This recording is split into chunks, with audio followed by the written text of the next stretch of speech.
15th, 2025 meeting of the Select Committee of the Comprehensive Plan will come to order. It is 2:04 p.m. My name is Joy Hollingsworth. I am the chair of the Select Committee. Will the best clerk in the world please call the roll? Councilmember DiVetta. Present. Councilmember Saka. Here. Councilmember Strauss. Present. Councilmember Kettle. Here. Councilmember Moore. Present. Council President Nelson. Present. Councilmember Rink. Present. And Chair Hollingsworth. I'm present. 8 present. Awesome. Everyone's here and present and alive and well.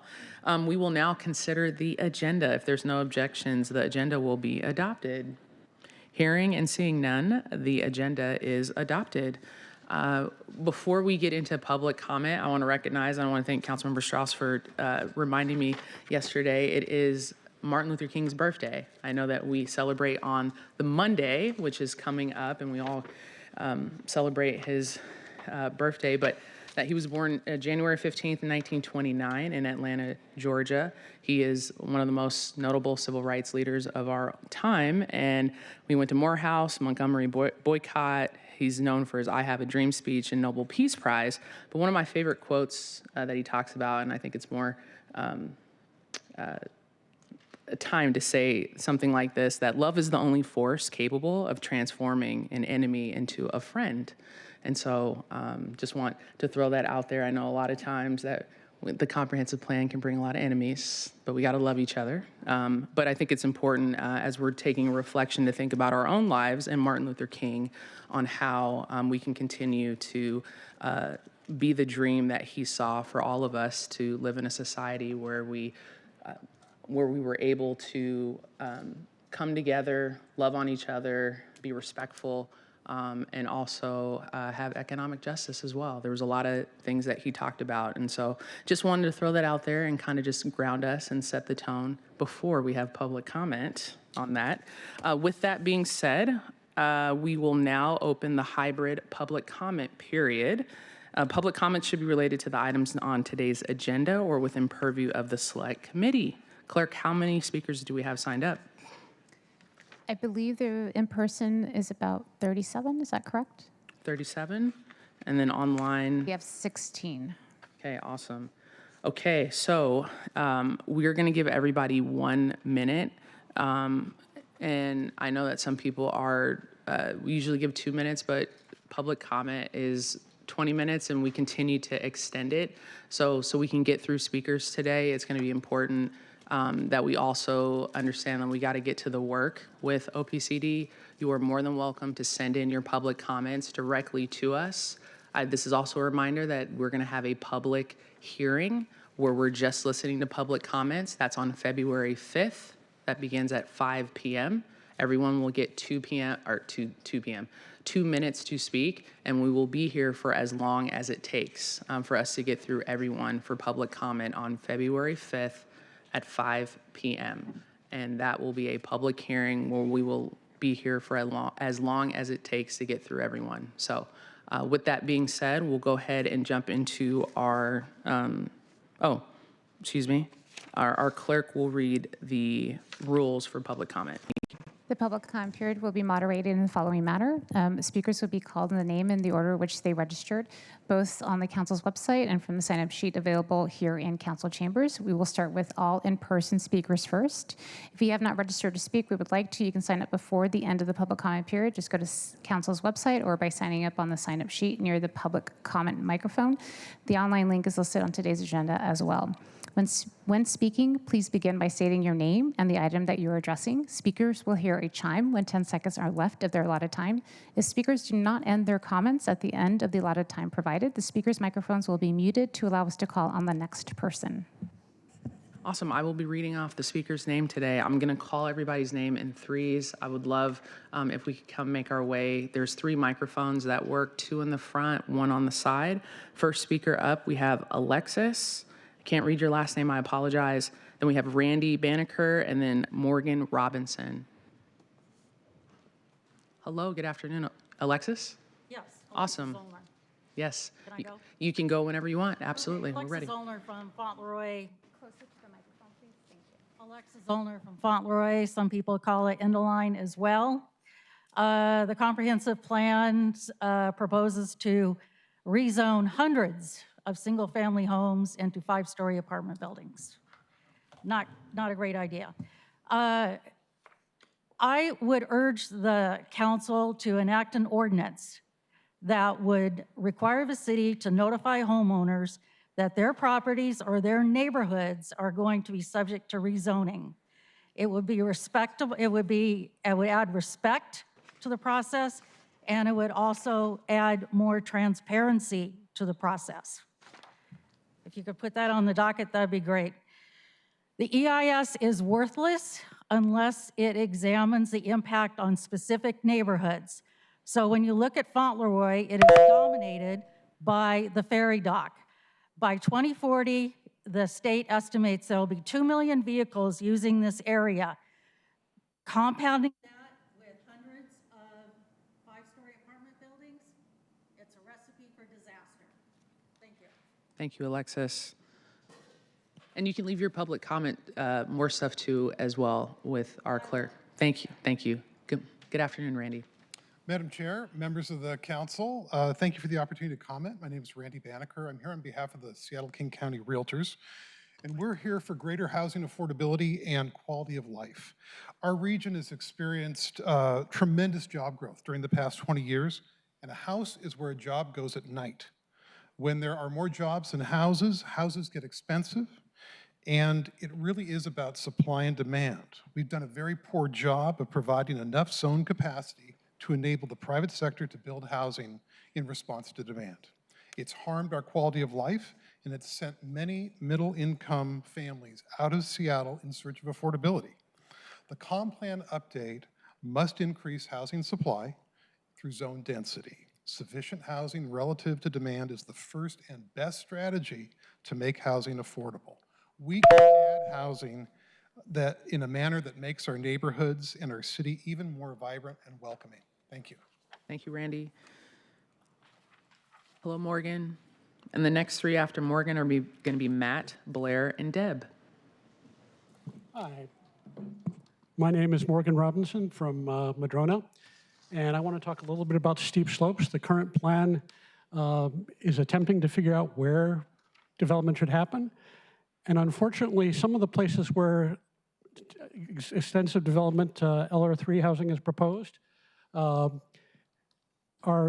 not only steep slopes, but landslide areas. Specifically, if we look at the blue represents steep slopes, and you'll see that there's LR3 and LR1 as steep slopes. The red represents known landslide areas, the green areas of landslide risk, and the little black circles are places where landslides have occurred. I have to ask, how on earth have we decided to have extensive development in a place in known landslide zones? It doesn't make any sense to me. I think that we need to be careful about where we place this, and that means that these things need a more thorough review, neighborhood by neighborhood. Thank you. Thank you so much. If you want to leave, okay. Thank you, Morgan. Next, we have Matt, Blair, and Deb. Good afternoon. I'm a resident of Madrona. This is the street I live on. It's Grand Avenue. 2/3 of Grand Avenue is slated for upzoning. And Grand Avenue, as you can see from this, is a very narrow curved street with parked cars on one side and a concrete wall on the other. When you encounter another vehicle on this street, someone has to back up. If you encounter a truck of any kind, the car always has to back up. There's almost never any open parking spots, so you can have to either wait for 10 minutes while the truck does its business, or someone has to back up around a curved street on a hill. More concerning than that to us is things like this. This is Newport, which is one street adjacent to Grand. Here's where a fire truck encountered a car. You can see how incredibly close that fire truck is to the car. Fortunately, the car that it encountered was very close to the end of the street, and it was able to back up. But the more upzoning we get in areas like this, the more trouble we're going to have with our curved, narrow streets. Thank you. Thank you. We have Deb, and we have Ron next, and Marty McAwen. Thank you. Yes. My name is Blair, and I'm also a resident of Madrona. I've lived in Madrona for over 45 years as my parents came to the neighborhood in the 1970s, and when I was able, I bought a home in the neighborhood. I chose Madrona for many reasons, but paramount among them is Madrona's history of racial integration, which continues today as compared to other upper-middle-class neighborhoods in Seattle. The racial diversity in Madrona was not by accident. Up until the 1960s, redlining and racial tension segregated our community. The Black Panthers, Seattle citizens, and local community leaders fought for the integration that allowed my parents to purchase their home. My parents paid what the market demanded for their property, but they were no longer precluded by laws that disallowed the purchase. I returned to Madrona because of the diversity, with many Black families, including my own, still in the neighborhood, as well as, of course, the beautiful tree canopy, the views, and the location. I have made many financial sacrifices to make the dream of returning to the neighborhood a reality. The proposed upzoning in Madrona is more dramatic and potentially devastating than what is being proposed in other similar upper middle class or upper class Seattle neighborhoods. This feels concerningly similar to land grabs which have occurred throughout history that disenfranchise racially diverse neighborhoods. Thank you. Thank you, Blair. And Madrona, I know we have a lot of people from Madrona, which I represent. I will be having a meeting with you all, so I just want to let y'all know that that is on the docket. Deb? Hi, my name is Deb Lester. Hi, Deb. Councilmember Moore for acknowledging the concerns of her constituents at last week's meeting. We now have over 850 signatures from Maple Leaf neighbors who do not support designation of Maple Leaf as a neighborhood center. We realize that the city is growing and needs more housing, especially affordable and family-friendly housing, which we strongly support. However, we want smart, community-appropriate rezoning that supports a vibrant, multi-generational, and livable neighborhood that protects and enhances our tree canopy. We also want to maintain our newly developed greenway on 12th Ave as a safe, calm street without proliferation of high-rise apartment buildings on narrow side streets. Simply designating Maple Leaf as a neighborhood center with no overall plan or input from residents will likely result in a very haphazard approach to development, and it will be left to developers to do what they want, where they want it. We want to see a well-thought-out plan for growth that includes neighborhood input and thorough assessment of transit and infrastructure needs, which was lacking in the DIS. We want a plan that has greater chances of success in meeting the goals of affordability and family-friendly housing while maintaining tree canopy in our greenway. Thank you, Deb. Next up, we have Ron Chambers, Marty McAwen. I probably butchered your name. I'm sorry, I can't read. And then Maggie Lewis. Hello. Mr. Ron, you're up, my friend. Hi. Hello. So I didn't get anything until December 15th. Someone sticks a flyer in my mailbox. That's it. That's all the outreach we got. My neighbors got the same thing. Some other areas got the same thing. No outreach. Same address, 45 years, same phone number, 50 years, nothing but this flyer. So they say there was outreach. Where? Oh, it went to the developers. Aha, I get it. So the developers got the outreach, and that would explain the last 3 months of all those phone calls I've been getting. Mr. Chambers, would you like to sell your house? Mr. Chambers, we have a cash offer for your house. I didn't understand what was going on. Now I do. I'm also worried about these developers cutting corners when they go to build these structures, because we've often seen new structure up there, and all of a sudden, boom. Plumbing's bad, roofs leak, what's going on? Anyway, talk to the city inspectors and make certain that they're building good buildings. Otherwise, we'll have affordable housing. Thank you, Ron. Ron, what neighborhood do you live in? Do you mind me asking? Pardon? What neighborhood? West Green Lake Understood. neighborhood center, I guess now. Awesome. Thank you so much. Next, we have Marty, Maggie, and then Bob Huppy. And if I'm sorry. My name is Marty McEwen. Marty, yes, ma'am. Go ahead. I am also from the West Green Lake neighborhood. I agree with Ron Chambers' previous comments. No one I've talked to in our neighborhood has heard of this proposal until December 15th, and many have not yet. Whatever outreach may have happened, it did not reach us. I would like to comment on the decision-making process and propose a course of action. In short, we request adopting a minimally required comprehensive land use plan to meet the HB 1110 deadline. Then, proof of concept prototype locations could determine whether there are hoped-for results, and we could consider a citywide phased rollout. For those of us who are scrambling to understand this, it's crucial to point out the difference between the statewide HB 1110 requirements and what the mayor's overlaid One Seattle comprehensive plan entails. I propose that, with your permission, I would like to give you a list of our questions that we've compiled so that you can ask the Planning Committee our staff for direct questions and make those public immediately. Yep, you can put that right there and we'll get it. Thank you, Marty. Now we have Maggie. Bob is next. Thank you. Hi, Maggie. Good to see you. Thank you. I live in West Seattle, the Gatewood area, more or less. We do need more affordable housing. However, and that is why the House Bill 1110 was passed. However, the One Seattle plan goes way beyond what is required by House Bill 1110. I request that the City Council vote on those parts of the One Seattle plan that are absolutely required by the state law, but do not vote on the rest of the plan until important questions are thoroughly answered. Things such as, why are urban village boundaries being expanded when the current urban villages have not been fully developed according to the former plan? Why do some of those expanded boundaries include areas that have steep ravines that have already had slides?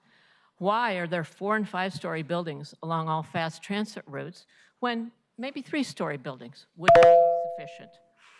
Do city planners look carefully at what they're looking at? Are they just using a ruler and a flat map? Are they looking at the small streets? Are they looking at the traffic? Are they looking? Thank you very much. Thank you, Maggie. Hi, Bob. You can go to anyone. And I would love for you to tell us your last name because I butchered it. I'm sorry. You did just, whoops. Just on? Yeah, you Yes. did just find out my name. Huppy, it's like puppy. Huppy. Okay, thank you. So I'll refer to this in a while. My name is Bob Huppy, and I've been a resident of the same block in the Gatewood area of West Seattle for the last 42 years or so.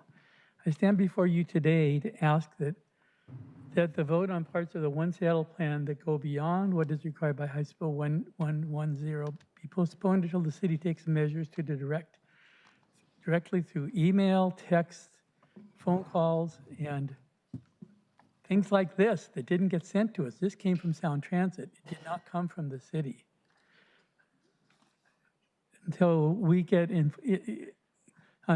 get a process to substantially add time to this process so we can really think about which parts of our city need to have taller buildings and which parts don't. The outreach that happened, there were 2 posters in 2 libraries in West Seattle.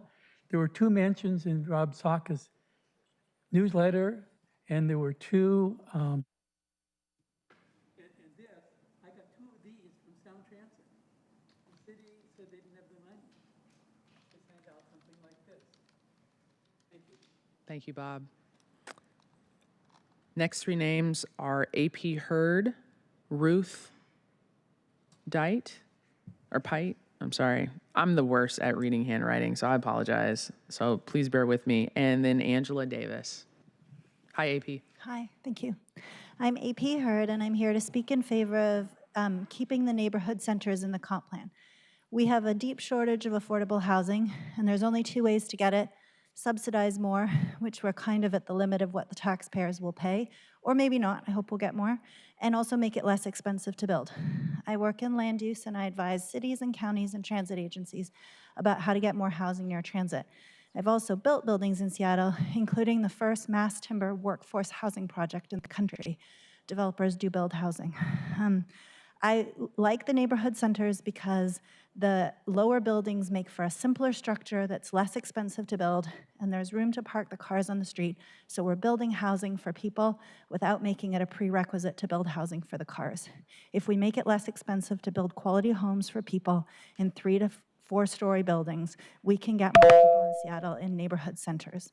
I urge you to maintain the neighborhood centers in the comp plan. Thank you. Thank you, Ruth. Or AP, I'm sorry. Thank you, AP. My apologize. And if people, can I just remind folks to just speak in the microphone so we can pick up, so we can hear it on the Seattle channel, and then also for the council members as well. I know we have Ruth and then Miss Angela. Good to see you both.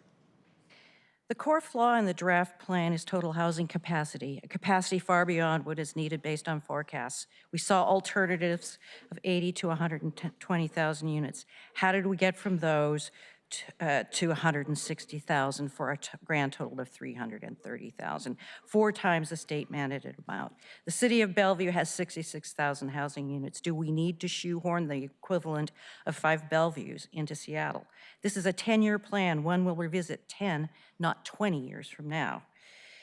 The city appears set to adopt the state's model housing ordinance, which increases lot coverage and decreases setback. This is optional according to the law. The city may apply standards for single-family housing to middle housing. Show us what this would look like. Height limits and setbacks, define neighborhood character, make clear in layman's terms what single-family standards will be changed and why. These are radical changes. Our heads are spinning every time I meet people who still haven't heard and are shocked, dismayed, and angry. We urge you to slow down and dial it back. Thank you so much, Ruth. Now we have Miss Angela. Hello. Good afternoon. Can you hear me? Loud and clear. Great. Thank you so much for this opportunity.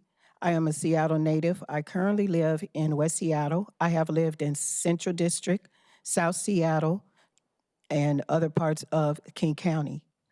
Whatever decision that is made, it is vital that we integrate the mindset from the womb to the tomb, from the cradle to the grave when it comes to designing housing.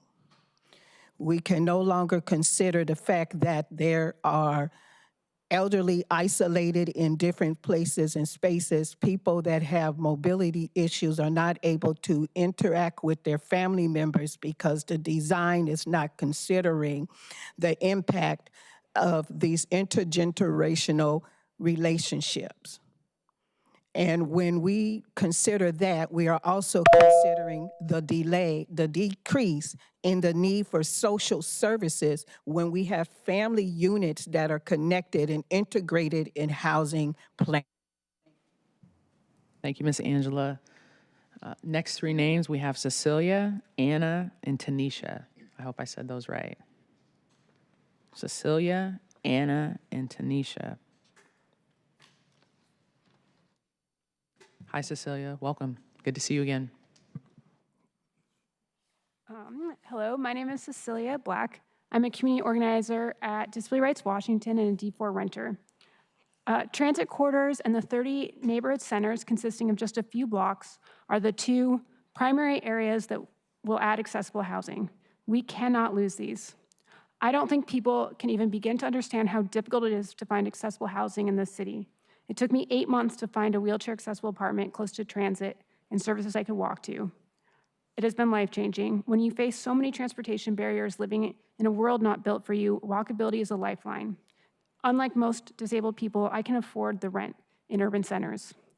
Almost all accessible housing is multifamily housing where, unlike townhomes and single-family housing, it must meet some level of accessibility requirements. It's the high-rise buildings with 4 or more stories that will have elevators. Less than 10% of new single-family homes are accessible, which means disabled people have very few opportunities to access the 75% of Seattle zoned for single-family housing. Thank you, Cecilia. Next we have Anna and then Tanisha. Hopefully I said that right. Hello? Hi. There's a glaring omission in Seattle's strategic planning, and that is the impact from companion animals. People bring their animals with them.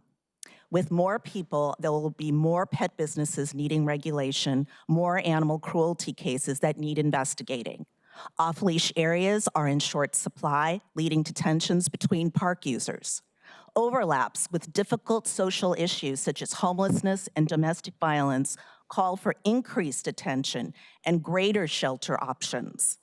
The plan has no mention of the burden of pet fees on renters, the lack of pet-friendly housing, the needs for low-cost vet care, pet food banks, and spay-neuter services, demand for which will increase.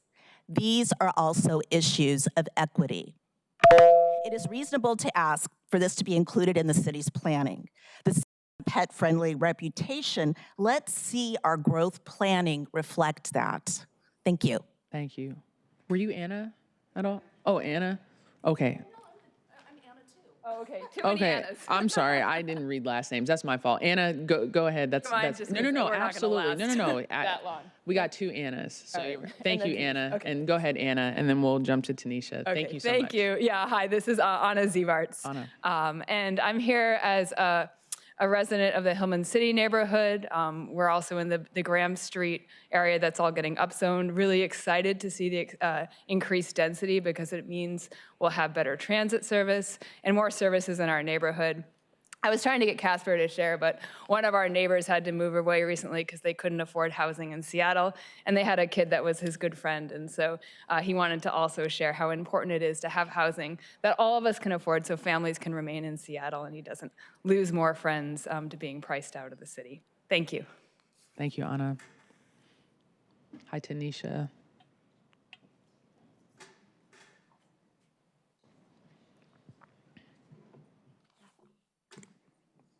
Can you hear me?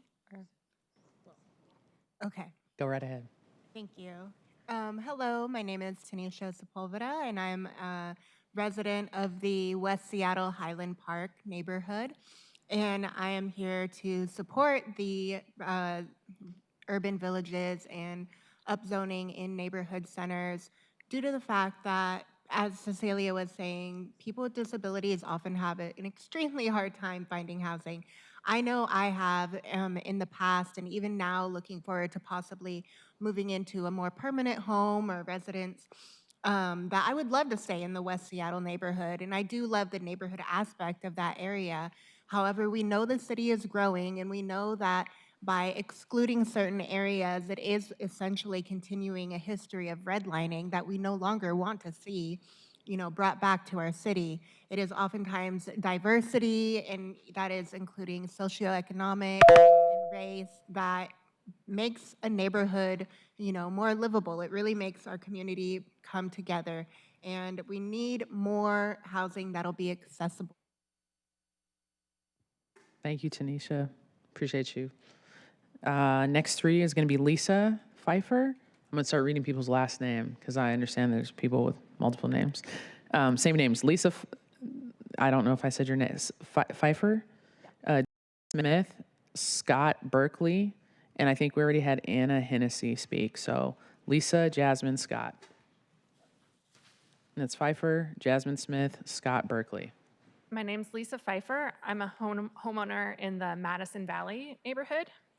I'm a homeowner simply because I moved here in 2010. If I were to move here today, I wouldn't be able to afford it.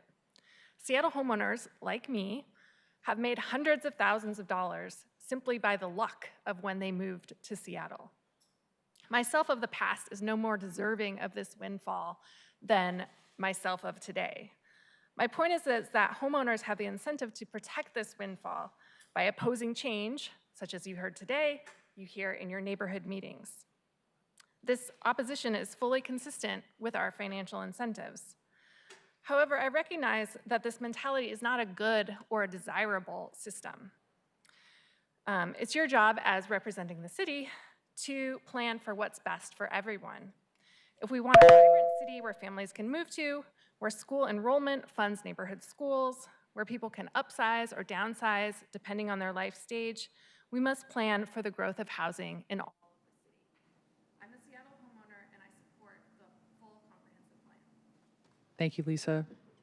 We have Jasmine Smith, welcome, and then Scott Berkeley is right behind you. Hi, Jasmine. Hi. Thank you. Hello, council members. Thank you so much for your time. My name is Jasmine Smith from FutureWise and a neighbor of Queen Anne. As transit expands in the city over the next 20 years, there's an immense need for more housing along with it to support our communities and our neighborhoods. That's why it's absolutely critical that we expand mixed-use zoning around transit corridors for spaces for childcare, grocery stores, small businesses in every neighborhood, and expand our existing neighborhood centers around transit. Housing affordability is a huge issue, not just for bringing the cost of rent down, but ensuring that everyone has access to ownership opportunities across the city, as we just heard. And as our making sure that we're able to stand in this crisis and do something bold as our neighbors continue to get priced out and their kids continue to move away, for our young families, for our seniors and essential workers. As we look to be leaders in our region on our comprehensive plan, it's our impetus to put. Thank you, Jasmine. Hi, Scott. Welcome. Go ahead and start when you're ready. Thank you. My name is Scott Berkeley. I'm a West Seattle resident. And I know Councilmember Saka has been doing tremendous work on the Transportation Committee. We recently passed a historic transportation levy to make investments in our transportation infrastructure. Like many people in this room, I don't enjoy sitting in traffic or fighting for a parking spot.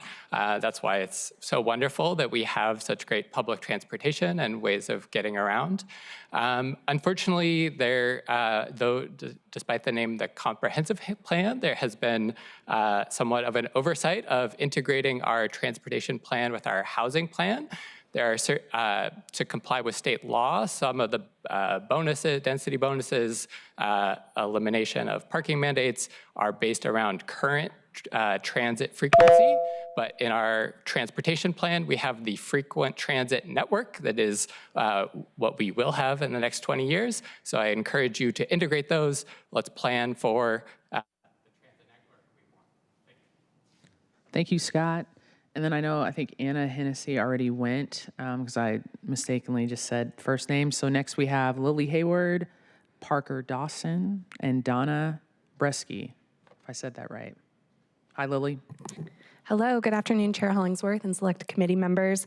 My name is Lily Hayward, speaking on behalf of the more than 2,500 members of the Seattle Metro Chamber of Commerce and as a member of the Complete Communities Coalition in support of a bold and ambitious comprehensive plan. We'd like to commend Mayor Bruce Harrell and Director Karen Dongo for proposing a plan that would create the capacity for at least 300,000 new units of housing. This plan will also allow for more commercial spaces in our neighborhoods, improving walkability and opportunities for new and expanded small businesses right in your districts. Housing is critical to the health of our economy. As we welcome large and small employers into our communities, we also need to create housing stock so that workers and business owners can afford to live and grow their families right here in Seattle. And for your constituents, housing continues to be a top priority. According to the Chamber's index polling, 69% of voters support new and diverse housing right in their own neighborhoods. As you contemplate this plan, we ask that you preserve its strengths, including new neighborhood centers, and ensure that any amendments enhance our ability to accommodate the growth that the city will inevitably undergo. Thank you very much. Thank you, Lily. Parker, and then Donna. Hi, Parker. Welcome. Likewise. Council, Parker Dawson, Master Builders. I'm here to urge this council to first consider the cost of canopy loss in Seattle. I say we review the 2024 PSRC report, or Seattle's 2021 assessment, that asserts a 1.2% canopy loss in neighborhood areas, but a 5.1% loss on parkland, or SDCI's data that shows construction plants and protects more than 4 times the number of trees it removes. I'm also here to urge this council to consider our infrastructure capacity and the consequences of our status quo. We out-review SPU's water availability requirements that thwarted an estimated 3,000 to 5,000 units of housing in the last 5 years, or how SDOT publicly funded just 250 of Seattle's 13.5 thousand missing blocks of sidewalk in the last 9 years. This council will be faced with hard truths and difficult decisions in the comp plan process. But the fact is, we need more housing, and our city desperately needs each of you to meet this opportunity and challenge with the urgency our circumstances demand. Thank you. Thank you, Parker. Hi, Donna. Thank you for the stuff. Welcome.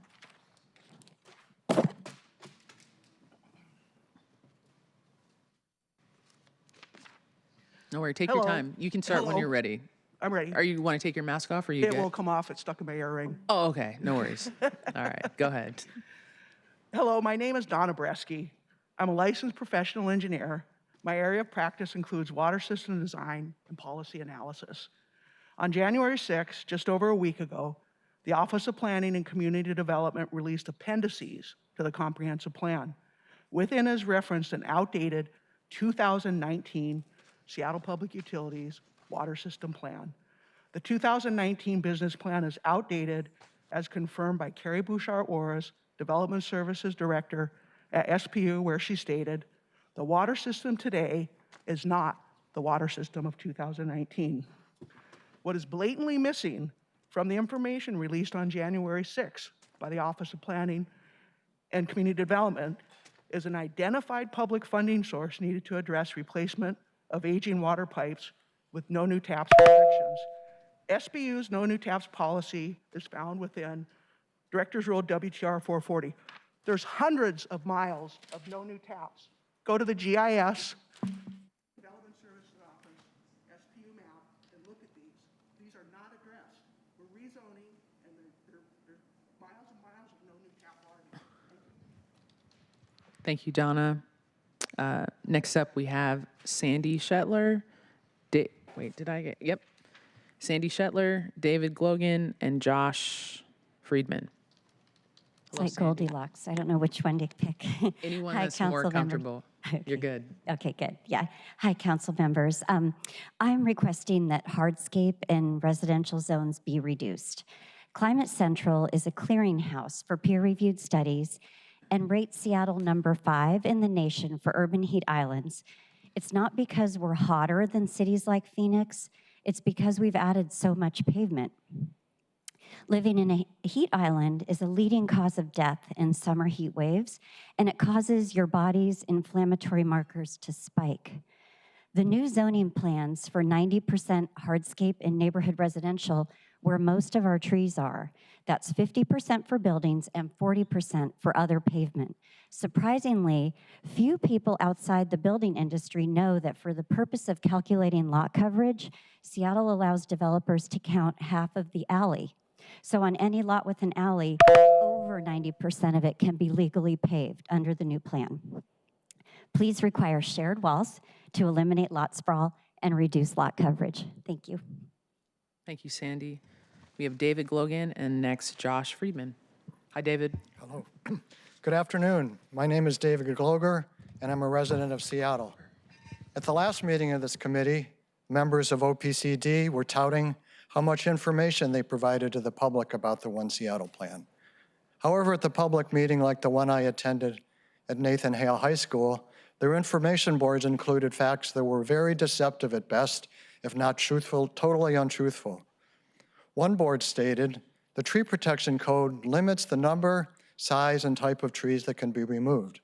This is not true. Seattle's tree ordinance provides little protection for trees on properties under construction. In the past year and a half, we have seen properties clear cut of all their mature trees, including ones not in the way of proposed development. And the current draft of the One Seattle plan does nothing to change this. And there are other omissions on these bills about open space. If Seattle's true to this, why doesn't OPCD go back and make the plan fit what their board stated? We can make Seattle green while Thank you, David. I apologize for saying your wrong last name. Your N looks like an R. I just want to throw that out there. Hello, Josh. Hi there. Is this on? Yeah, do a test. Hello? Yep, you're all good. I'm Josh Friedman, and I'm a land use attorney here in town. I represent NAOP on the Complete Communities Coalition, and I live in the Seward Park neighborhood.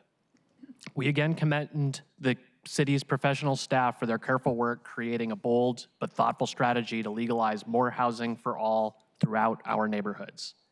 All of our neighborhoods need to do their fair share for affordability and welcome duplexes, fourplexes, and yes, even mid-rise apartments. For too long, our regs have excluded middle housing. Now, we must correct for that by prioritizing options. More density is needed to allow for equitable, livable, sustainable, and resilient Seattle. Without those regs, we cannot achieve our shared goals of prosperity, inclusion, and sustainability for the next generations, who are all counting on us to think bravely now. Thank you.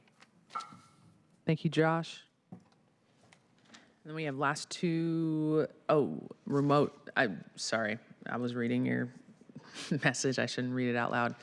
Do we have any more in person? We do, okay. 3 more in person. Yeah, we'll go ahead and knock those out, and then we'll switch to online. Online, just hang tight. We're gonna jump through here.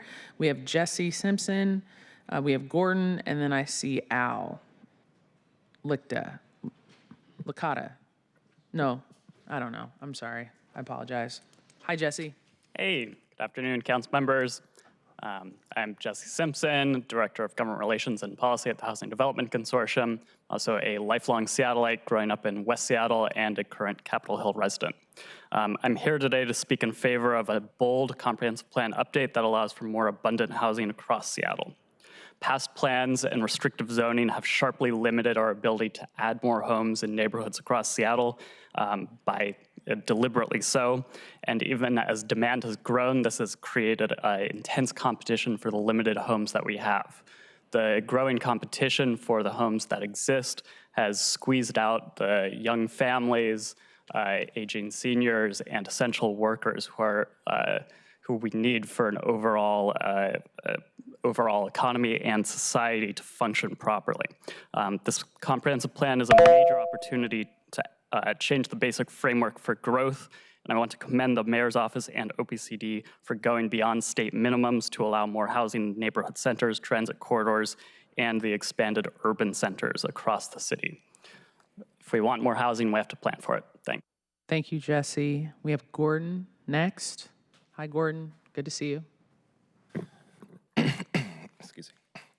Good to see you, council members. My name is Gordon Padelford. I'm a lifelong D3 resident, and I work for Seattle Neighborhood Greenways. You're probably used to me coming and chatting about Vision Zero and sidewalks, and so why is this guy here talking about the comp plan? And the reason is walkability. Seattleites love walkable neighborhoods, but right now only 46% of Seattleites can walk to some of their daily necessities. And this comp plan represents a really exciting opportunity to make all of Seattle more walkable. And so we're really excited about the neighborhood centers. We hope to see those expanded. There's been a lot of talk today about the transit corridors. Some real good thinking needs to go into that. And one area I'd love to collaborate with some of your offices on is the corner store legislation. And expanding corner stores, you may have heard that Shoreline sort of beat us to the punch. They just adopted a new comp plan, and it goes even further than Seattle's proposed regulations re-allowing corner stores, which can really provide amenities for folks to walk to. So we'd love to work with some of you about that. Thanks. Thank you, Gordon. Hi, Al.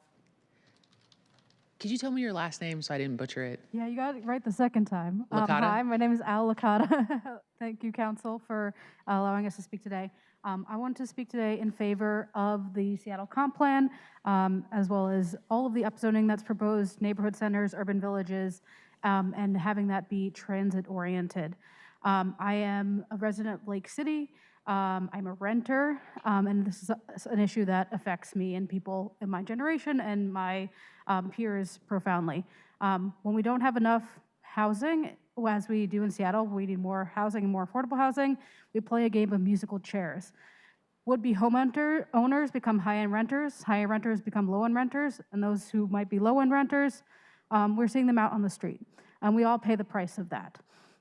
Whether that be from taxes, paying for services of folks living out there, or just the moral cost of walking by someone in our city, in this country, living in substandard conditions. So I want to applaud the council on creating a bold plan for moving Seattle forward and speak in favor of upzoning across the board. Thank you. Thank you, Al. Really appreciate you.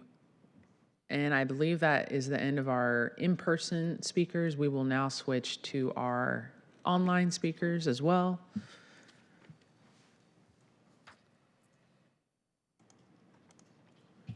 Speakers can please remember to press *6 when you hear the prompt if you have been unmuted.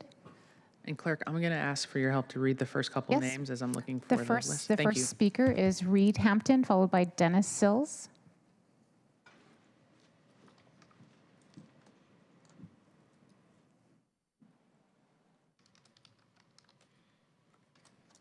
Hi, Council. My name is Reed Hampton, and I'm a resident of Ballard. I'm here to voice my support for the various neighborhood centers and increased housing supply that this plan includes, which I've learned about through the public engagement opportunities in my neighborhood. My wife and I have lived in Ballard for almost 5 years now, and we've completely fallen in love with our neighborhood. Unfortunately, for so many Seattleites, living in our neighborhood is out of reach. I'm not sure when the last time any of you looked at Zillow was, but the price of entry for a starter home in so many of our neighborhoods is close to $1 million. For some of us, the single-family home is still preferred, but we should not legally require people to be either a perpetual renter or a $1 million single-family homeowner. We should not deny our neighbors the opportunity of purchasing a place they can call home, even if it's different from your home. Without the increased density in this comp plan, prices will remain high as people compete for a scarce resource, and rents will only continue to climb, pricing people out of their neighborhoods and making it that much harder to save for these ownership opportunities. Thanks for your time, and please support the neighborhood centers and increased density in this plan. Thank you, Reed. Next, we have Dennis Sills and then Michael Gamblavo. Hi, Dennis. Press *6, and you can go ahead and speak. Thank you, council members, for the opportunity to provide public comment. My name is Dennis Sills, and I work at Plymouth Housing in Seattle. We provide permanent supportive housing to more than 1,300 individuals who have experienced homelessness. Plymouth supported the Complete Communities Coalition letter urging the creation of new neighborhood centers, expansion of urban centers, and other policies to improve the comprehensive plan. We work to enable individuals to exit homelessness. In the book, Homelessness is a Housing Problem, author Greg Colburn, professor at University of Washington, shows how developing more housing units is the most effective way to reduce homelessness in Seattle. Many of our staff must travel far from other counties just to serve our residents. On Martin Luther King Jr.'s birthday, there is no better way to honor his legacy than to support a robust, comprehensive plan. Thank you. Thank you, Dennis. Next, we have Michael, and then on deck, we have Jennifer Godfrey. Michael, go ahead and press *6, and you can go ahead and talk.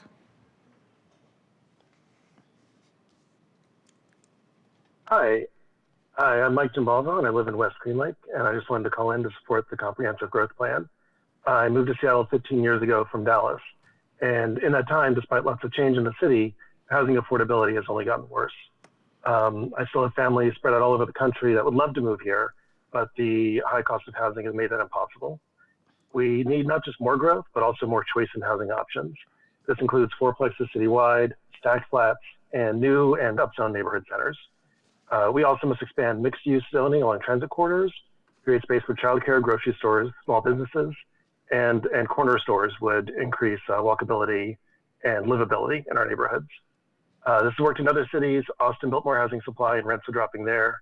I would love it if that could happen here. I love this city, and I would love to be able to share it with more people. Thank you. Thank you, Michael. Next, we have Jennifer Godfrey, then Henry Roller. You're on deck, *6, and you can go ahead and give your public comment. Hello.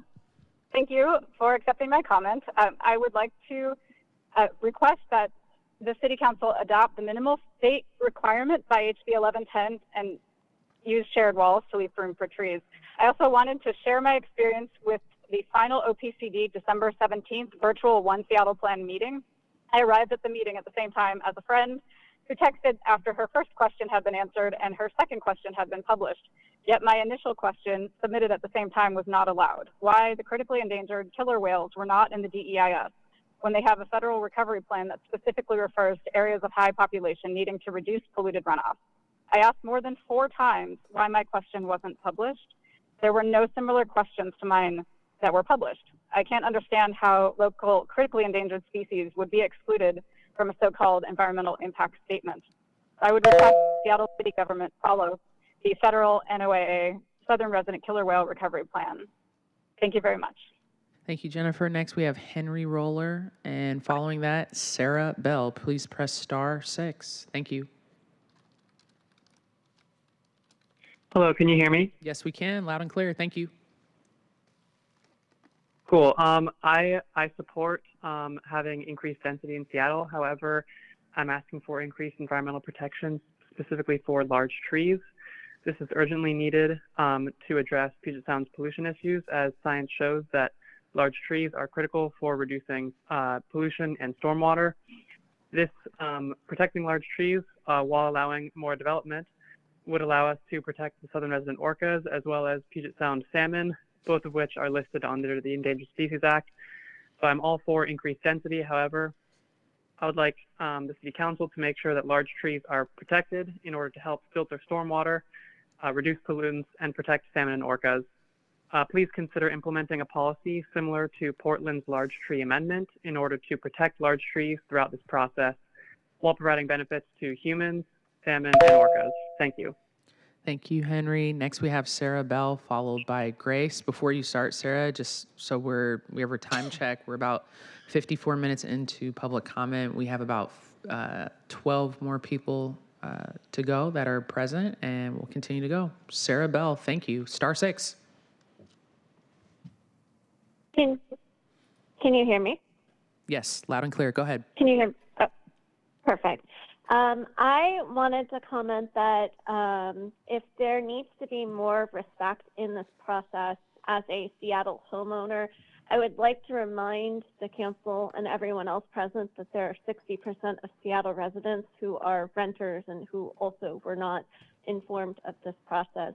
But more importantly, I really wanted to remind the council that in the upcoming turbulent years that we are expecting to see, a lot of people are going to want to come to Seattle, and we should consider those future residents and consider how welcoming and how much we want to make their life easier given what they're going to suffer in the rest of this country. That was it for me. Thank you. Thank you, Sarah. Next, we have Grace Shillett and then Matthew Hagan. Hi, Grace.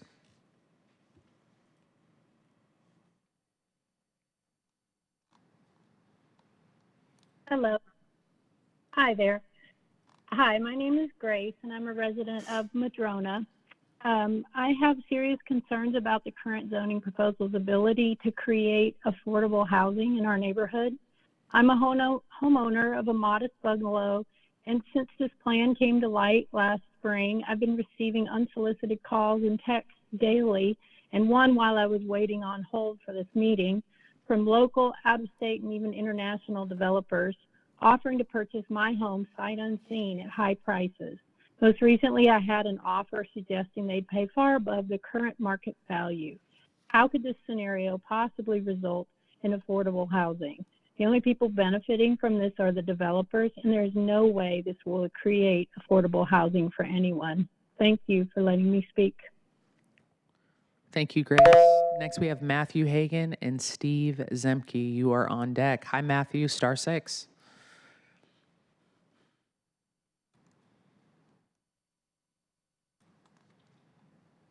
He might be muted on his end.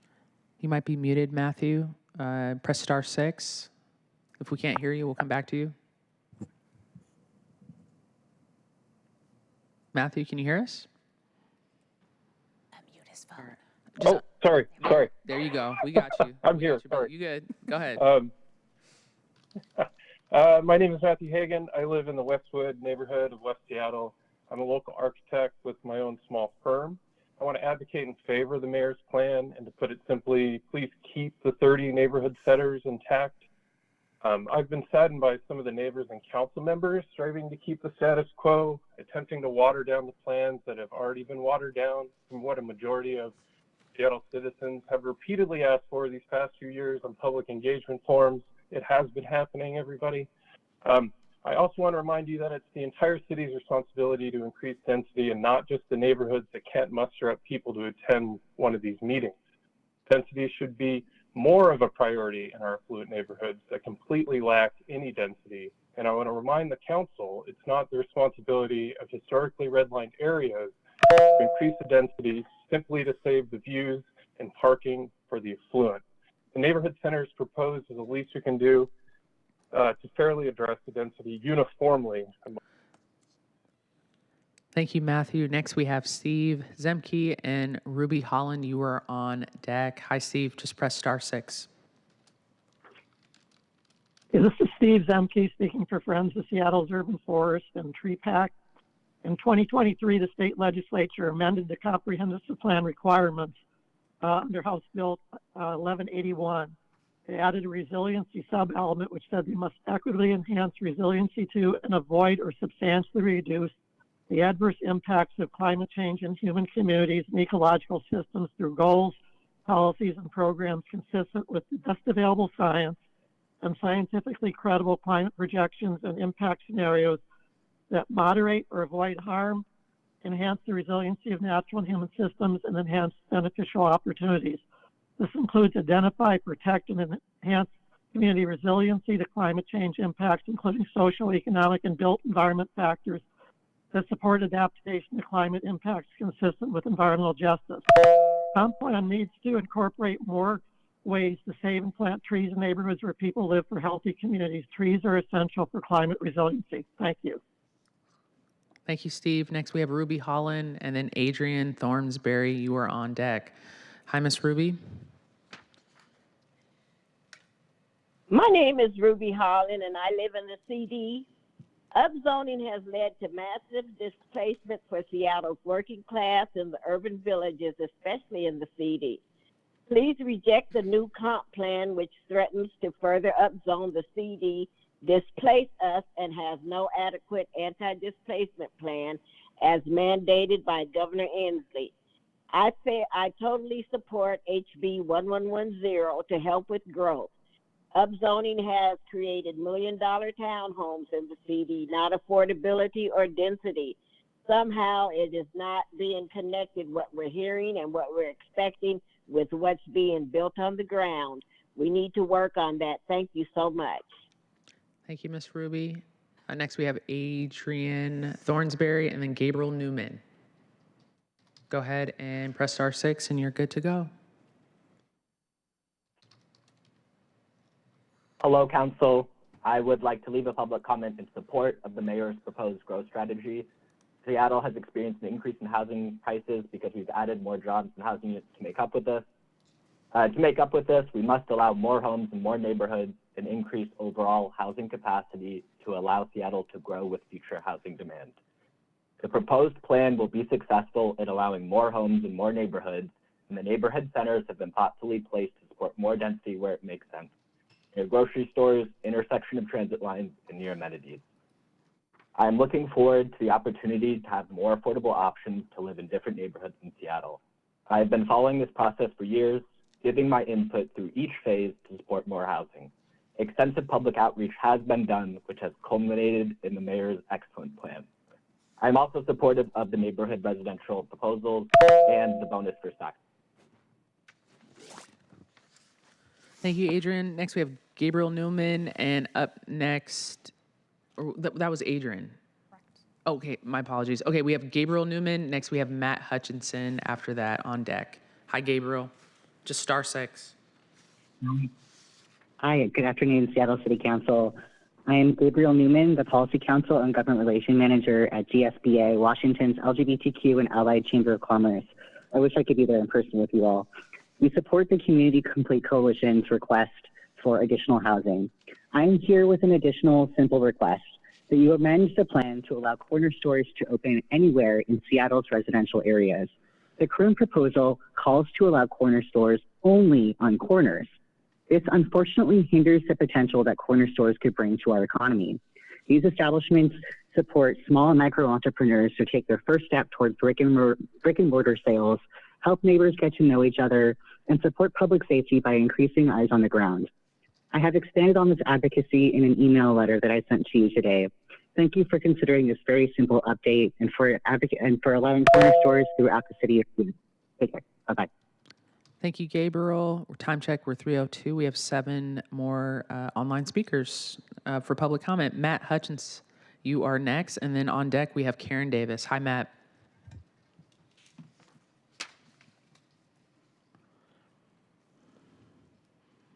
And if you press star 6, then you're good to go, like WashDOT fees. Hi, can you hear me? Yes, go ahead. Yeah, okay, hi. My name is Matt Hutchins, and I'm an architect working on affordable housing and infill development, and I'm a West Seattle resident. In this discourse with this 20-year horizon, it's easy to lose sight of the forest for the trees. Seattle is growing, and that is a good thing. We are really, really lucky. So how do we best turn this transformation into an opportunity to chart a path towards more affordable housing, more walkable neighborhoods, lower carbon footprint per person, less cars, more cafes, less parking and more parks, less homeless, more housed. This plan is a good one. It could certainly be better, but I want to make sure that we maintain a strong vision for the future, the city that we're all going to live in. Thank you so much. Bye. Thank you, Matt. Next, we have Karen Davis and then Elizabeth Archambault. Hi, Karen. Just press *6. Hi, thanks for taking my comment. This plan has two glaring omissions. It fails to protect large trees, which are crucial to our health and the health of our ecosystem. It also fails to mention our southern resident killer whales as endangered species in this area. The southern residents have been ESA listed for 20 years, and this official status affords them protection by law. Under the ESA, developers must assess if their project might impact endangered species or their critical habitat, which this plan absolutely does. And if so, they must take steps to avoid or minimize those impacts. This is the law, not something you can choose to ignore. Trees are essential to cleaning and filtering the runoff that enters our waterways. Toxic runoff is one of the three main threats to our southern residents. We have an obligation to accommodate all the beings who call this place home, not just the human ones. Since we clearly don't have the good sense to take care of our environment for ourselves, thank goodness there's a law in place that makes us do it for the species we are driving to extinction. Thank you. Thank you, Karen. Next, we'll have Elizabeth. You're up, and then Lois Martin. Hi, Elizabeth. Just press *6. Hi, my name is Elizabeth Archambault, and I'm a lifelong resident of Seattle. I was born here. I live in the South Lake Union neighborhood, and I'm just wanted to thank the council for giving me this opportunity to speak today on the importance of building affordable housing and the way that the Seattle comprehensive plan addresses that. I'm a senior that depends on Social Security for my primary source of income. So affordable housing is very important for me and for seniors like me so that we are able to keep our housing and don't become unsheltered or homeless. So that is why I'm urging you to support the Seattle Comp Plan and more density in affordable housing. Thank you for this opportunity. Goodbye. Thank you, Elizabeth. Next, we have Lois Martin and then Erica Petroy. Hi, Miss Lois. Just press *6.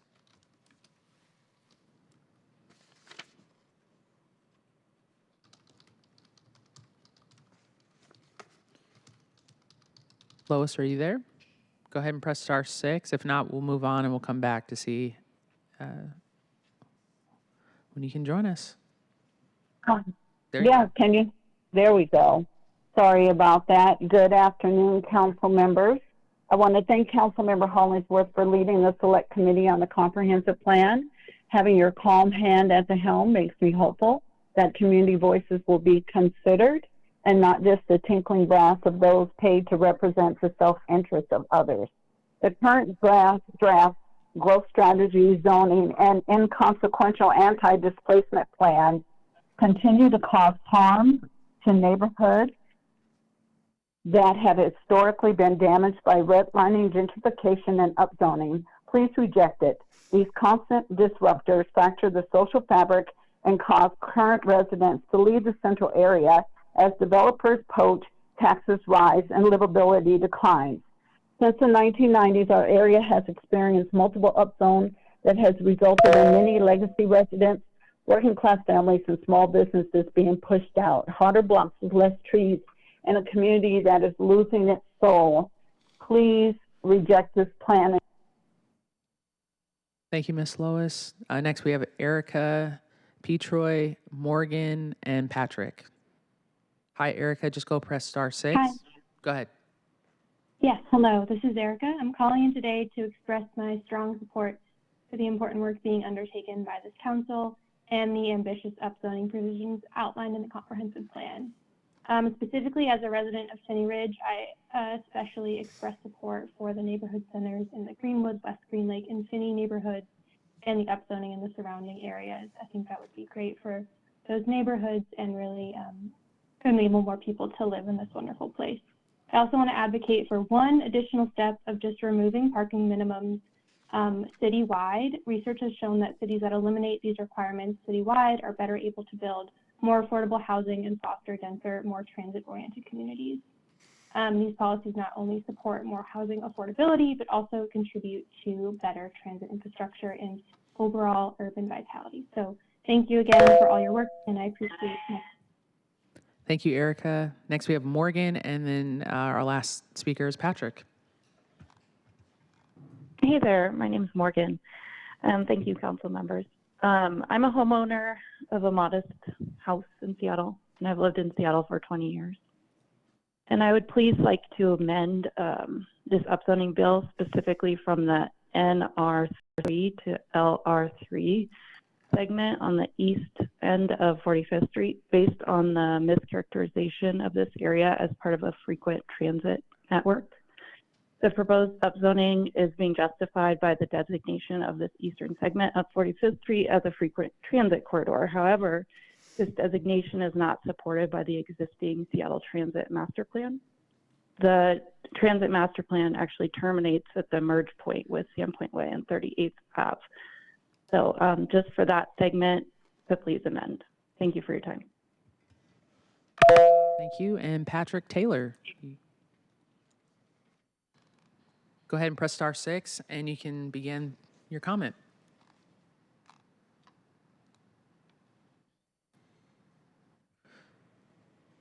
Hey, Patrick. We're not hearing you. All right, can you hear me? There we go. Let's go, Patrick. All right, great, thank you. My name is Patrick Taylor. I'm a homeowner in the North Beacon Hill neighborhood and work in the proposed Madrona Neighborhood Center. I am an architect focused on housing and the fourth generation of my family to live in the city. I'm calling to support the new housing opportunities proposed in the mayor's plan. We're in a housing and homelessness crisis, the root of which is not enough housing, not enough kinds of housing, and in not enough places. The evidence shows that in communities that build homes, rent doesn't go up as much as in the places that do not. The same with homelessness, the same with displacement.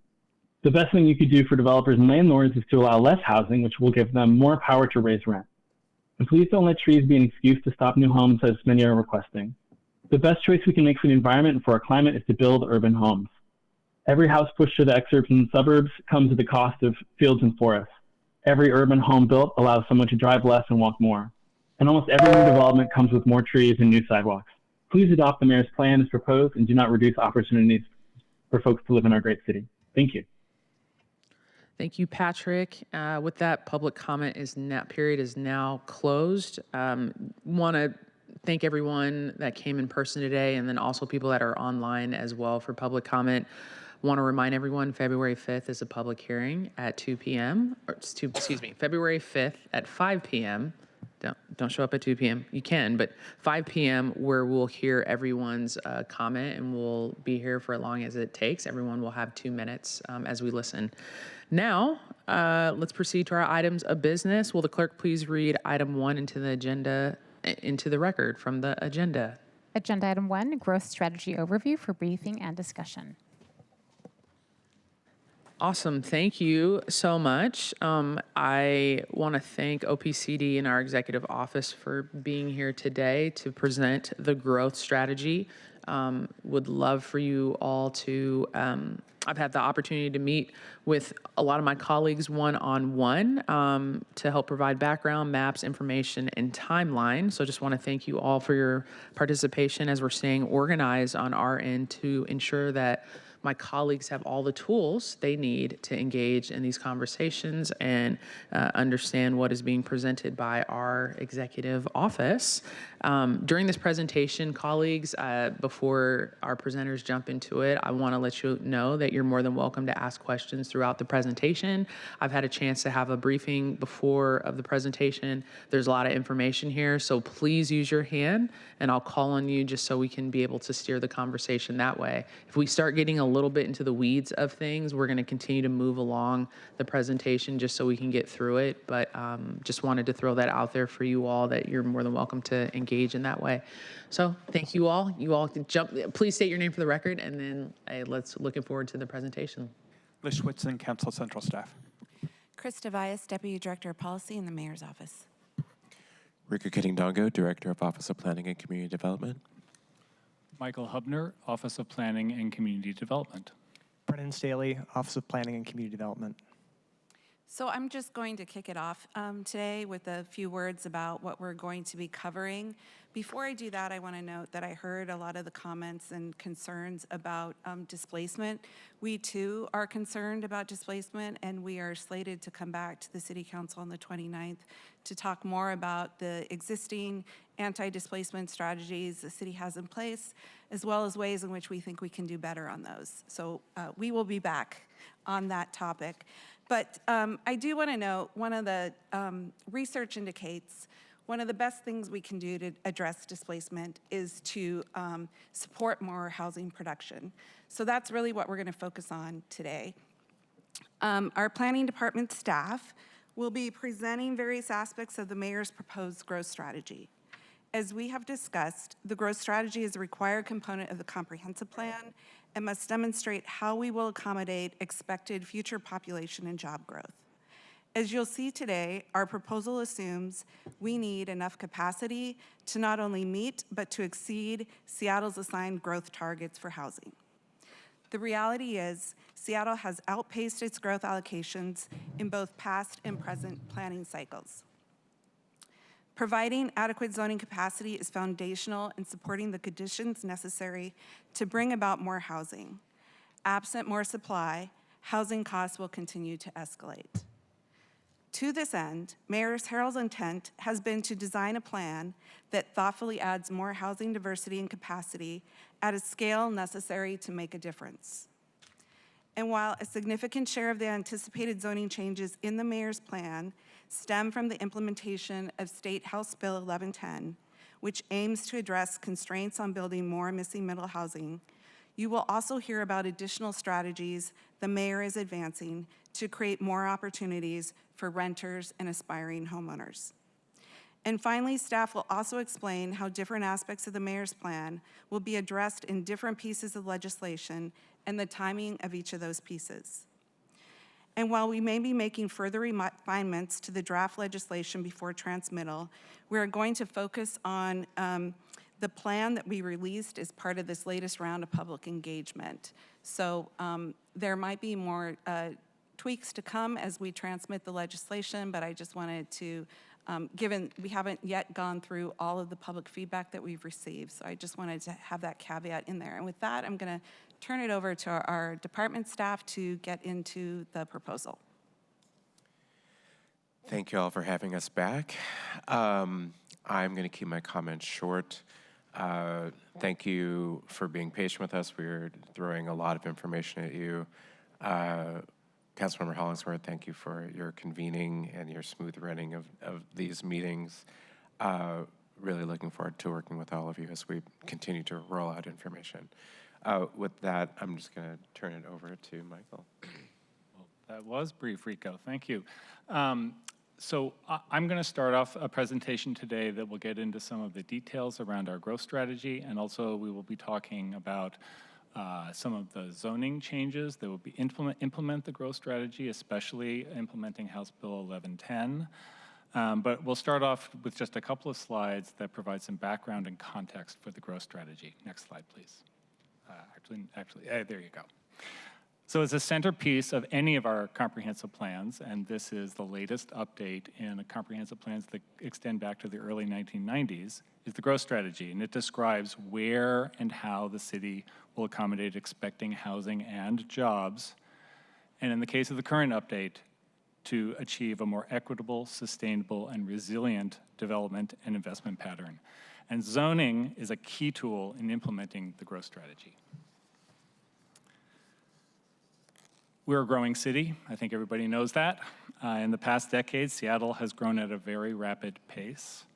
Since 2015, when the last comp plan update was adopted, Seattle has increased in population by 150,000 people and has also added more than 100,000 jobs.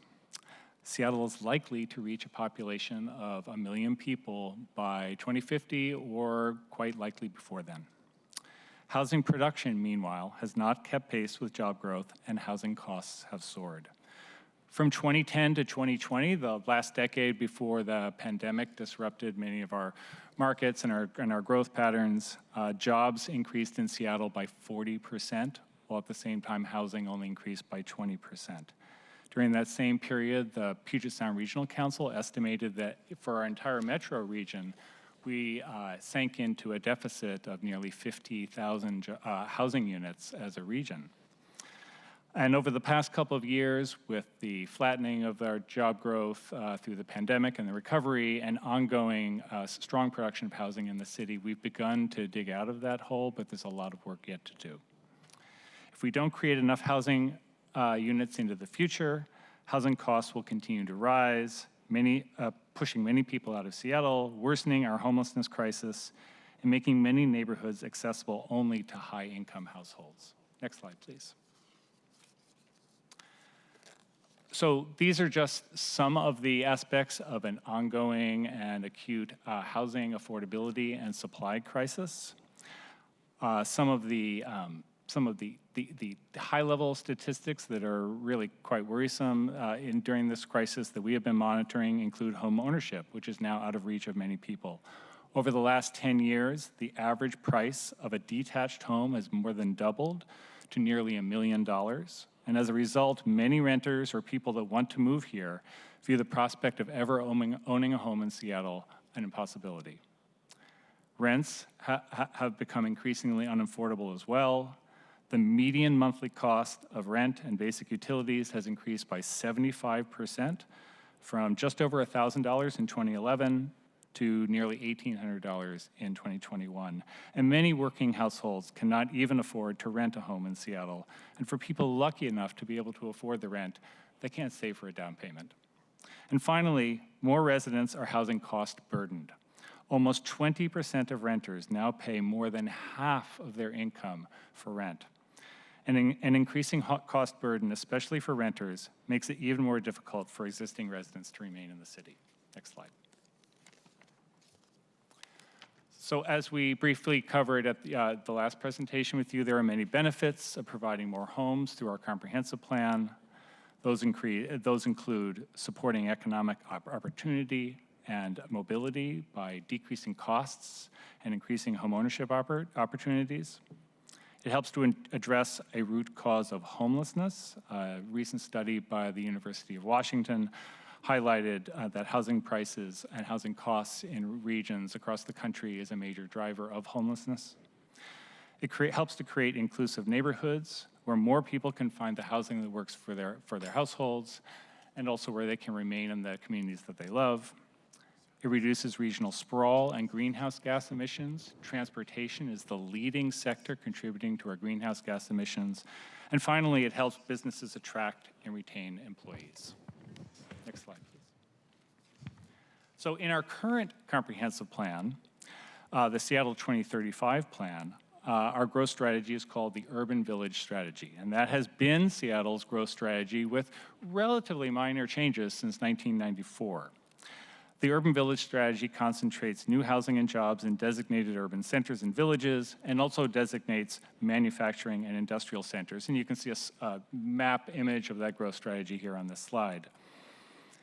The aim of the strategy in terms of our policy intent is to focus growth in compact, walkable, mixed-use neighborhoods that are linked by transit.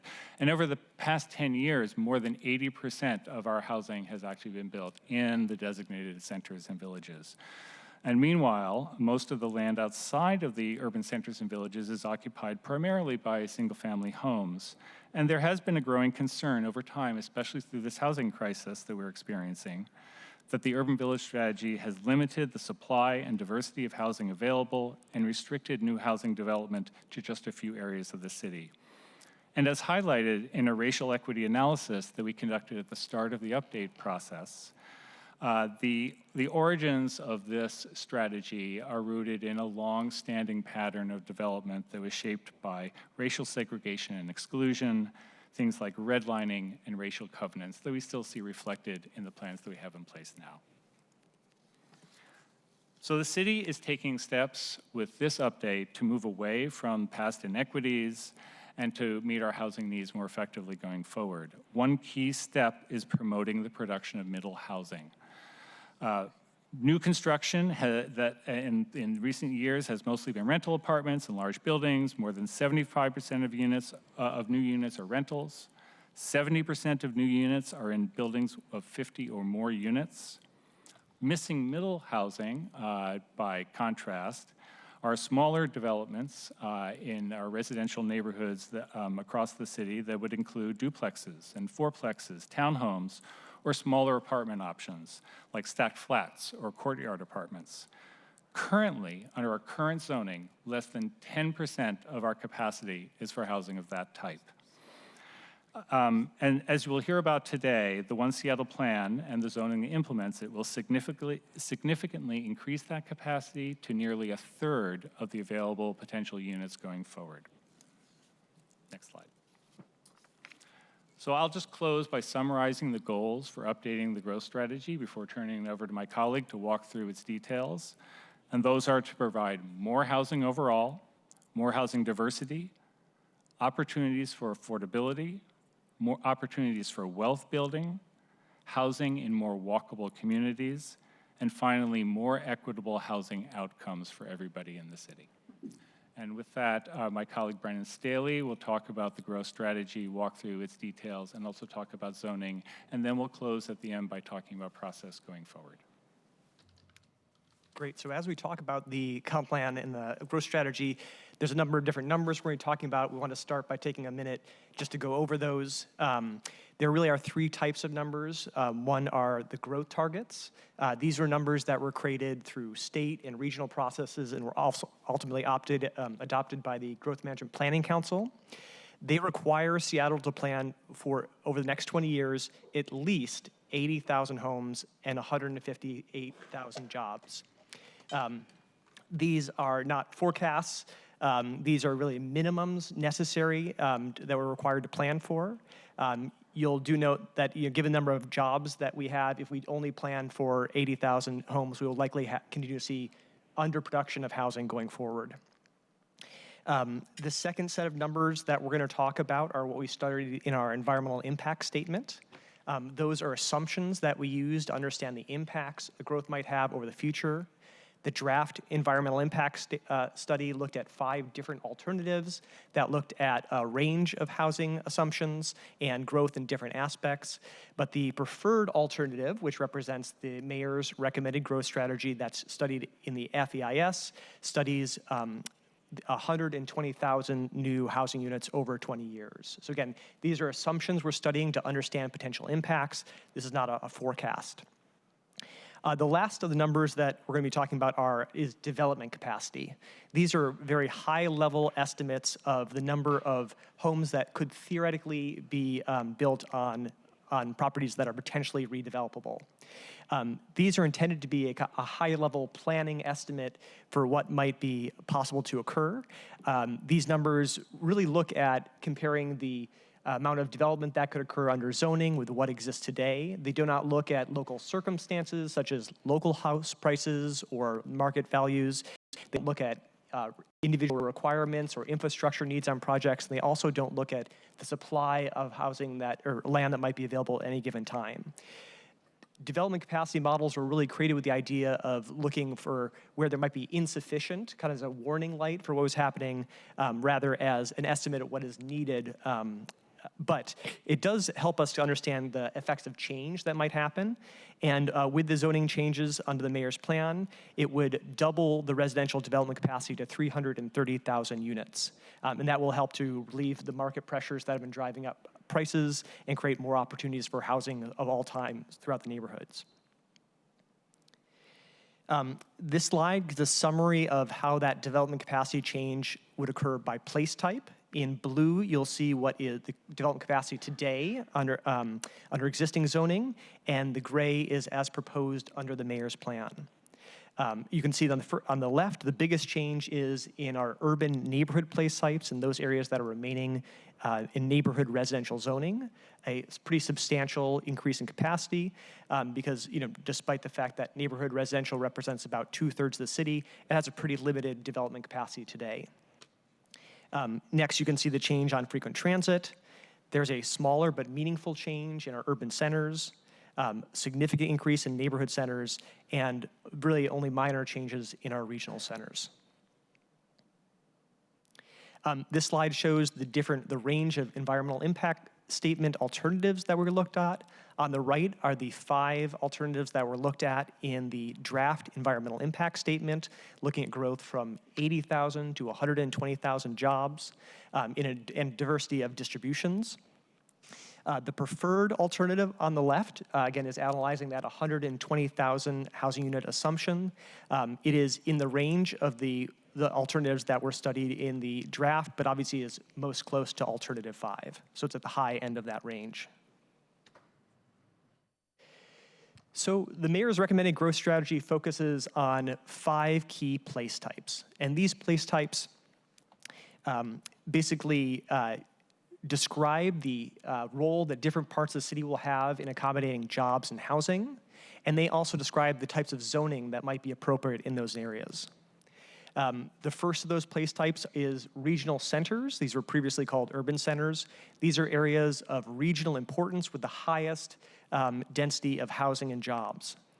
The next is urban centers, which were previously called urban villages. These are places with a citywide important role and still have a dense mix of housing and jobs. Sorry. And then lastly, there's a new center place type called neighborhood center, and that would allow a diverse mix of moderate density housing around a commercial core or frequent transit area. Areas outside of centers that are intended for primarily residential use are called urban neighborhood. This is a new place type that really combines different existing ones. Most of the urban neighborhood place type would continue to be composed of places zoned for neighborhood residential development, but would also look to allow a mix of low and moderate density housing and commercial uses around arterials. The last of those key place types is the manufacturing industrial centers. These are, again, areas of concentrated industrial, manufacturing, and maritime activity. The manufacturing industrial center place type was recently updated as part of the industrial maritime strategy, and so we're not proposing any farther changes to the boundaries or the basic policies in the area. So those place types are located on a future land use map, and this map you can see here is the mayor's recommended growth strategy, and there would be 7 regional centers, which are shown in that dark blue. There are 26 urban centers, which were shown in this lighter blue, and the kind of more neon blue represents where those are proposed to be expanded. There are 30 neighborhood centers, which are the lightest blue and are smaller in scale. Then the neighborhood centers are represented by the majority of the city as yellow. And then the gray areas are the 2 manufacturing industrial centers. So now I'm going to spend a little time kind of going by place type to describe what they mean and the changes that we're proposing there. So for regional centers, again, we're proposing 7 regional centers. Those are the 6 existing, which include portions of Center City, the University District, and Northgate. And we're also proposing to reclassify Ballard as a regional center based on the growth that's been happening there over the recent years. We're also proposing boundary expansions to 2 centers, one uptown and near the new light rail station that is proposed there, and in the First Hill, Capitol Hill area, a portion of Squire Park, which would help fill in a gap in an area that is surrounded by centers today. So regional centers are intended to have a diverse mix of moderate and high-density housing, and they can include high-rise towers as well. They're also really critically major employment centers. We are still expecting that the significant majority of job growth over the next 20 years would continue to happen in these areas. We're proposing, again, 26 urban centers. 25 of those are existing, and we're proposing one new, the Pinehurst Holler Lake Urban Center, located around the 130th Street Light Rail Station. We're proposing boundary expansions around 6 existing urban centers.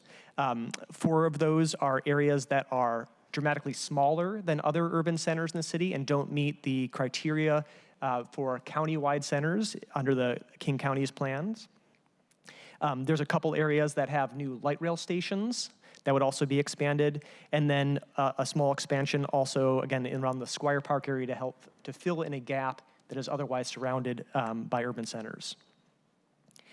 The size of these areas are generally areas that are within a 10-minute walk of a light rail station, that's around a half mile, or 8-minute walk around a central intersection if no light rail exists. And again, that's around 2,000 feet. The type of housing that would be expected here is generally moderate density housing of 3 to 8 stories.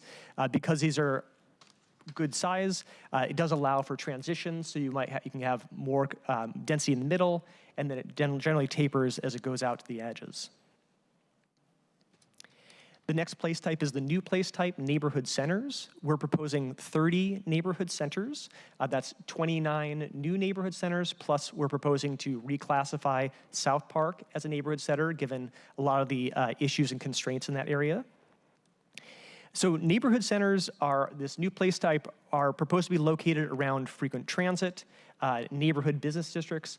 The basic idea is that we want to create housing in places where people can walk to shops, services, transit. So it's easier to meet your everyday needs in a short distance from your house. As we created the initial proposal for these neighborhood centers, the major criteria we looked at are, do they have access to transit? Is there shops and services, especially a local business district?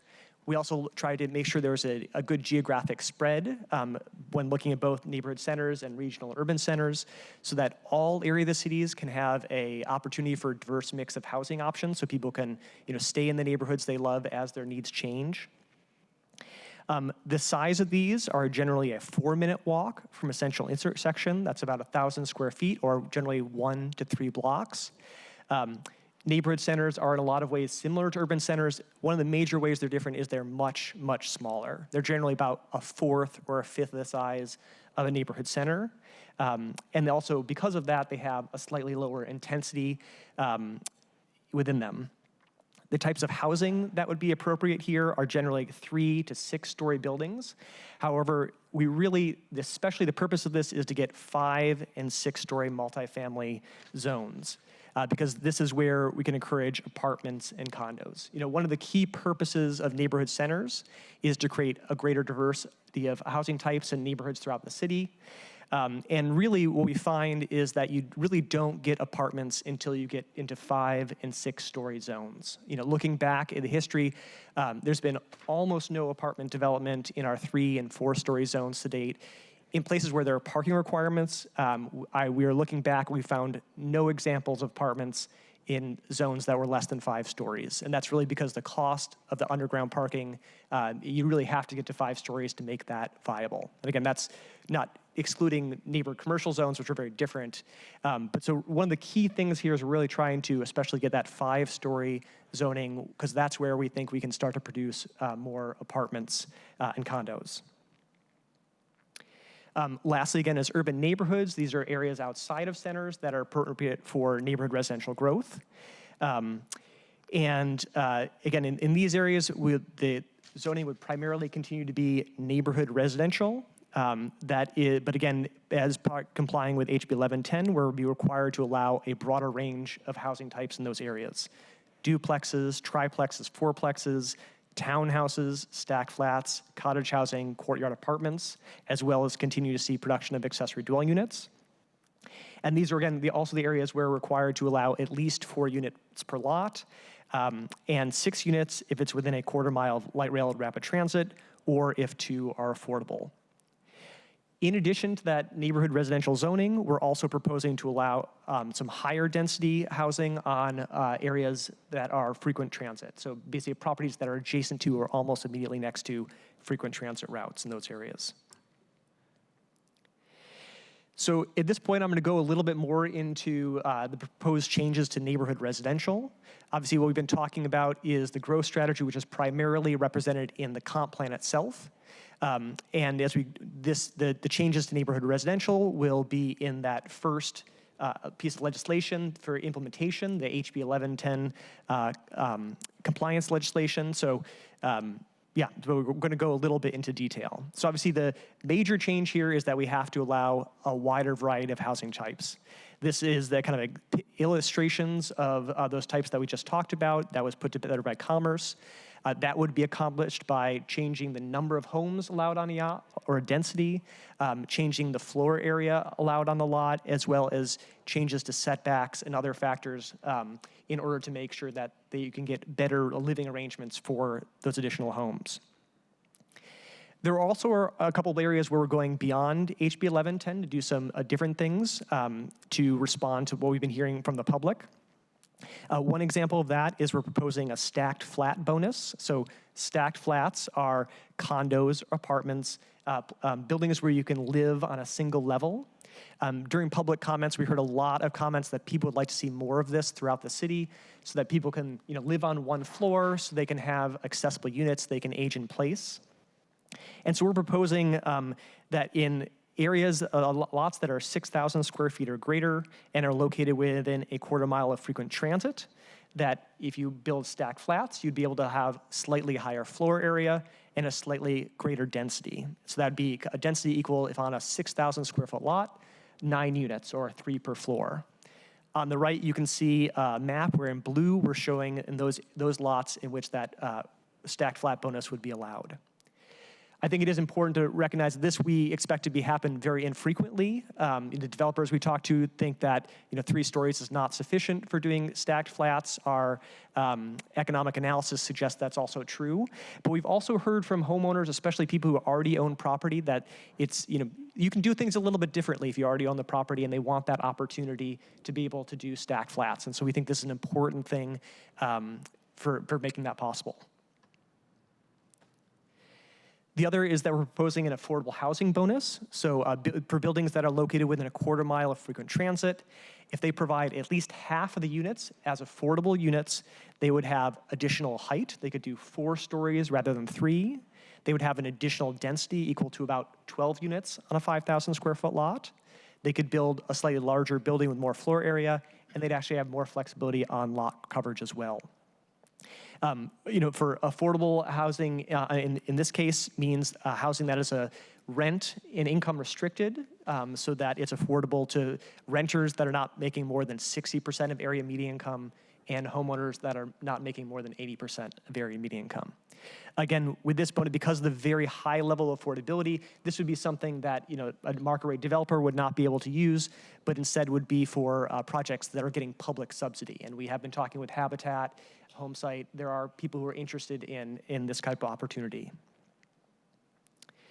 Another area where we're going beyond HB 1110 is by allowing for corner stores in our neighborhood residential and low-rise zones.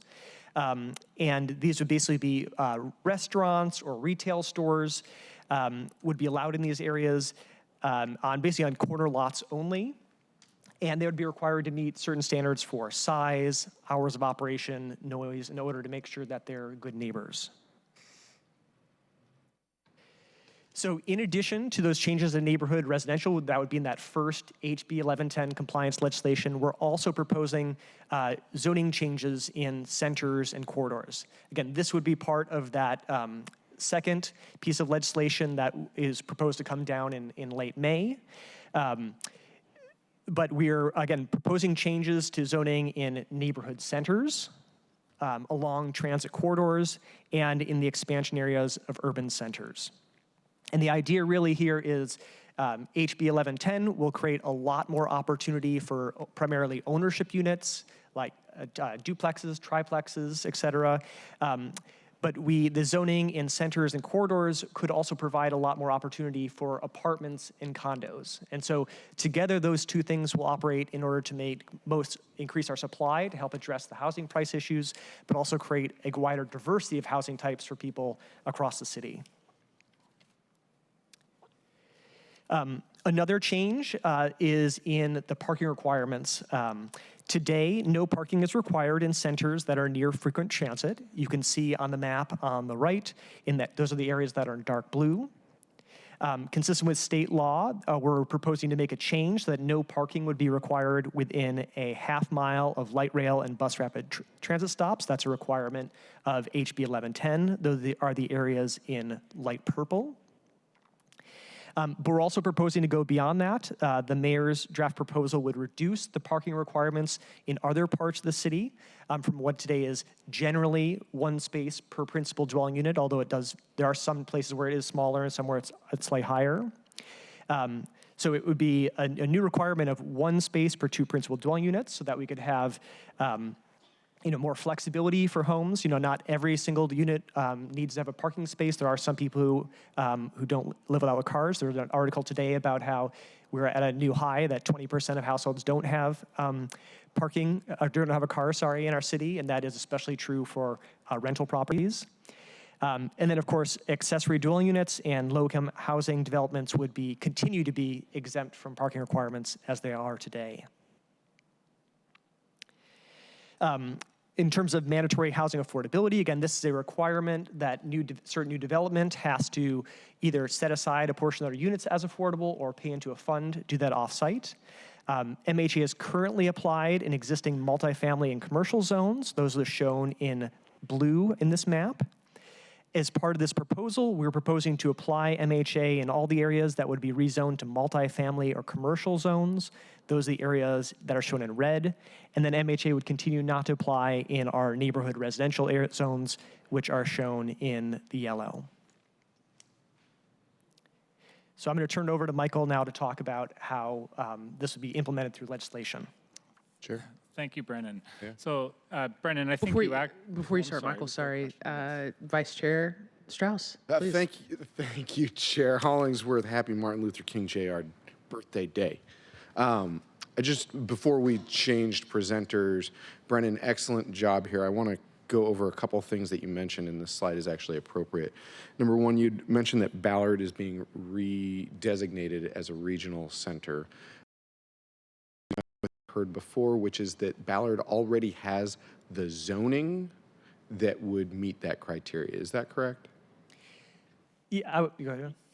Yes, that is correct. The Puget Sound Regional Council requires a certain density to be designated by PSRC. Yes. My new question for you today that you didn't expect coming. One thing that I heard from you, Brennan, in this presentation is that it's not just the zoning, but the growth has caught up and made that designation a reality.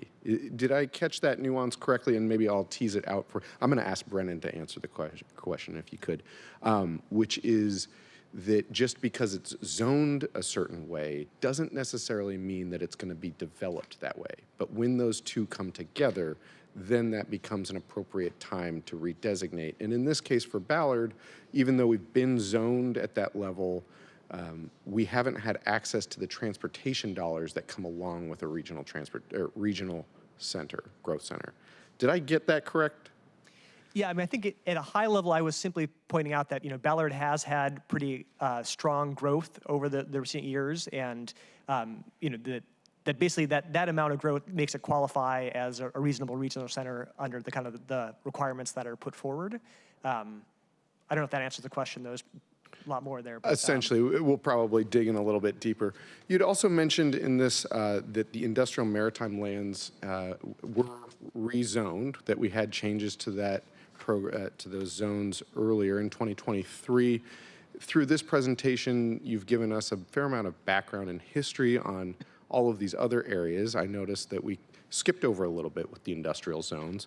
Can you remind me, if it's my memory that there was a facilitated stakeholder work group that started in 2017 or 2018, took a brief pause during the pandemic, was restarted and formalized recommendations in 22. Is that generally correct? So I'm probably the best person to answer that. So that is the general framework, and that was all essentially 2.5 years of community engagement with that large stakeholder group. It was about representing around 60 different organizations that led to the legislation that you adopted in July of 23. Thanks. And the reason that that work group came together in 2017-18 was because the last rezone of industrial and maritime lands had occurred in about 2007. Is that correct? And so, thanks. I saw an affirmative head nod from the director. And one of the reasons that the work group had to be facilitated by a third party, not necessarily because of the number of participants, was because of the divergent nature of their perspectives. They were so far apart, and there were issues that we really needed somebody other than the city to mediate and facilitate. Is that a generally correct understanding? The city brought on a facilitator to help mediate a wide range of opinions and interests, yes. Very well said. So between 2007 and 2023, no changes were made to industrial lands because of the level of disagreement that had occurred within that community. That's my take on it. That wasn't a question.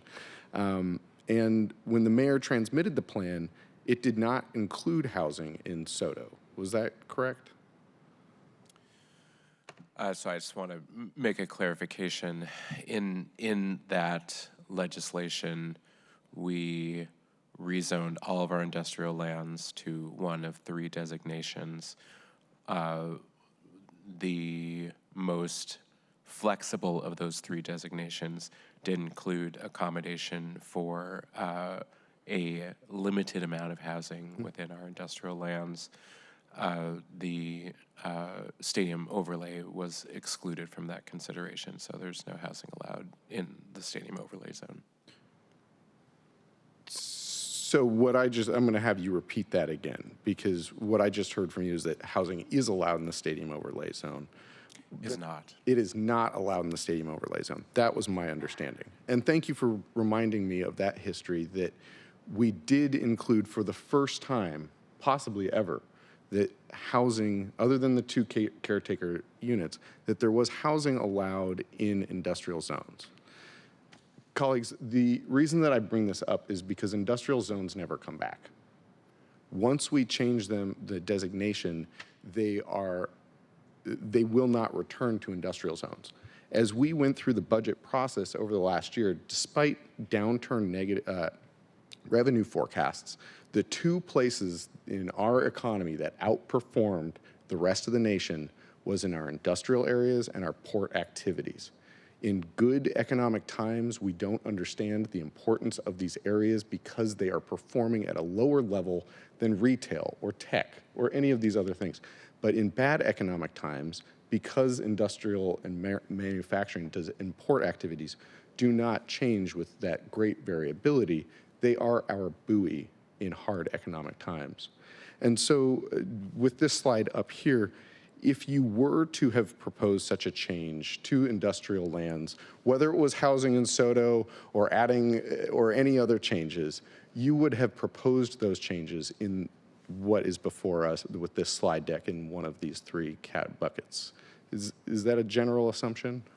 If you were to have changed industrial zoning now, would it have come in this process?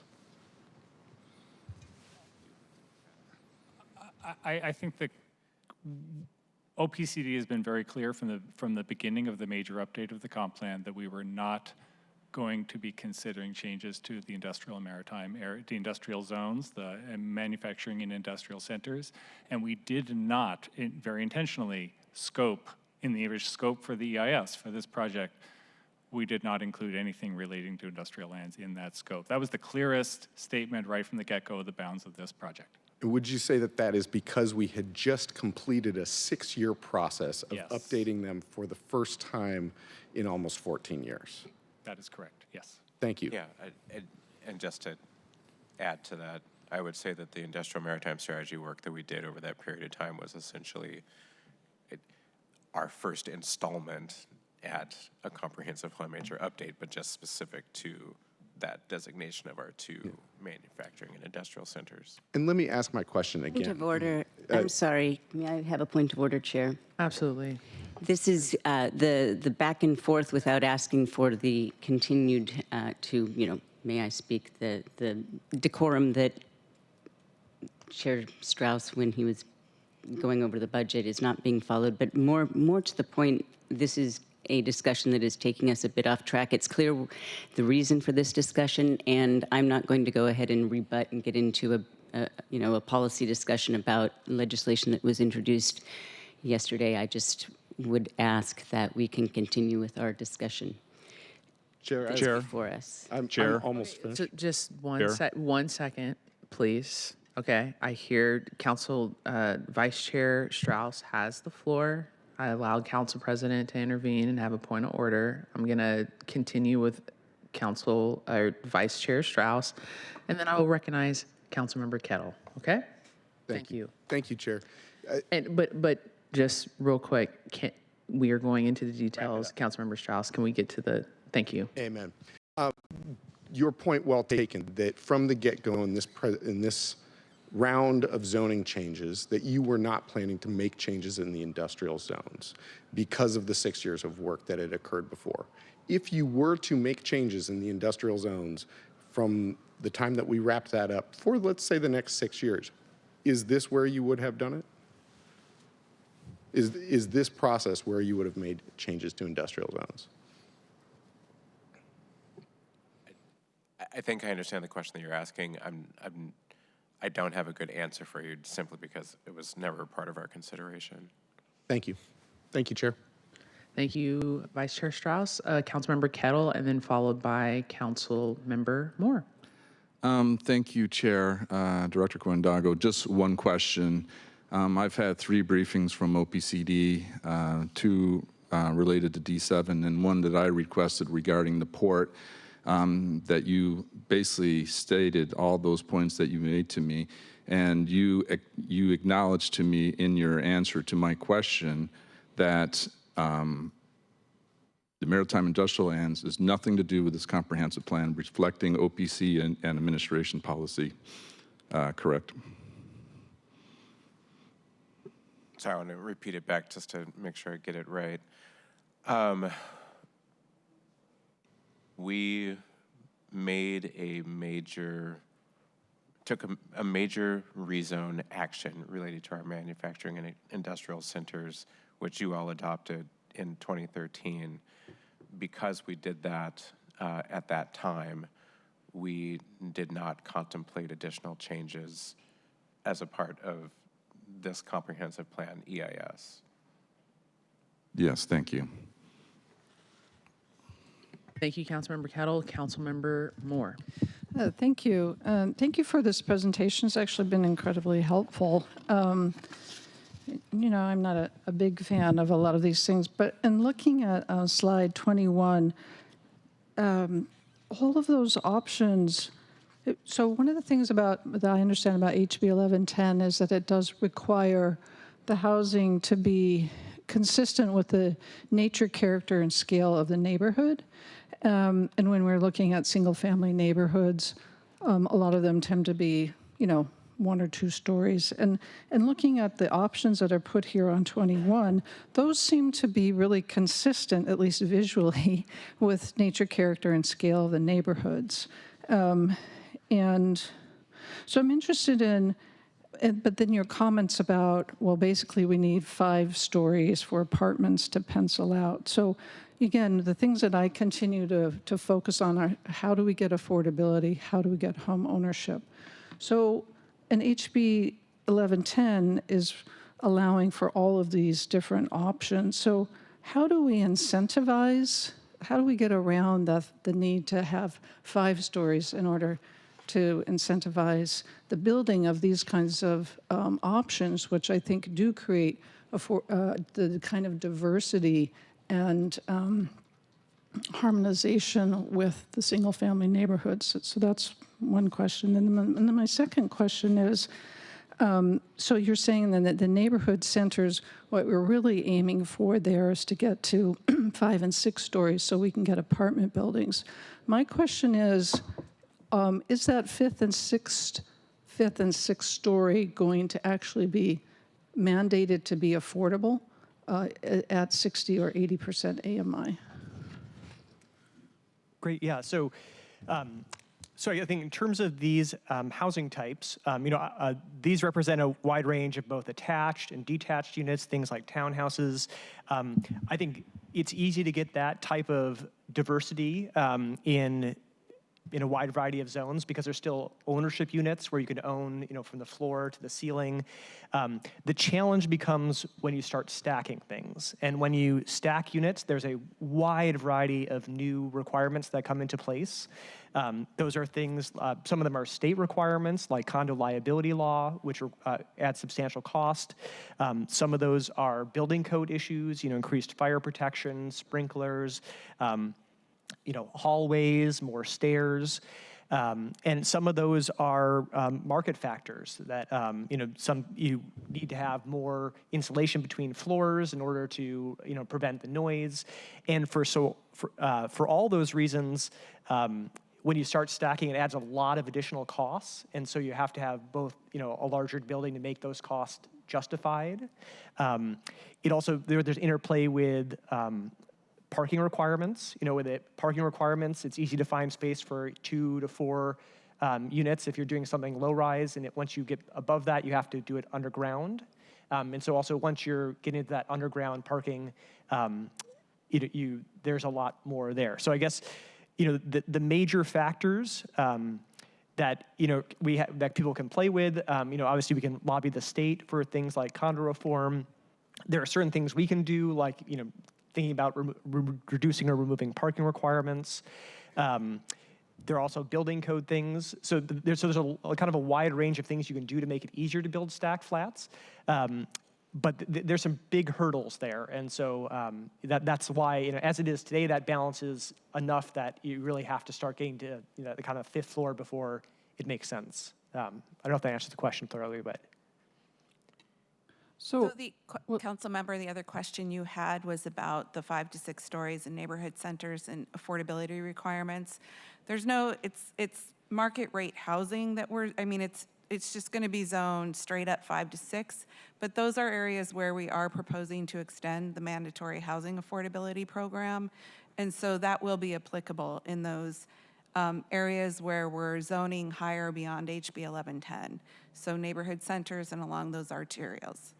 Okay, so that's interesting because the last slide says MHA would continue not to apply to neighborhood residential zoning. So you're saying it will apply in neighborhood centers? Where the 5 and 6 stories are being zoned is the neighborhood centers and along select arterials. That's for multifamily zoning. That's where we are proposing to extend MHA. We are not proposing to extend MHA in what we are calling the urban neighborhood residential zoning currently, where HB 1110 will take effect. So HB 1110 is 4 units on any parcel, or 6 if 2 of those are affordable. So that in some ways is sort of already an inclusionary zoning standard, and then 6 within a quarter mile of major transit.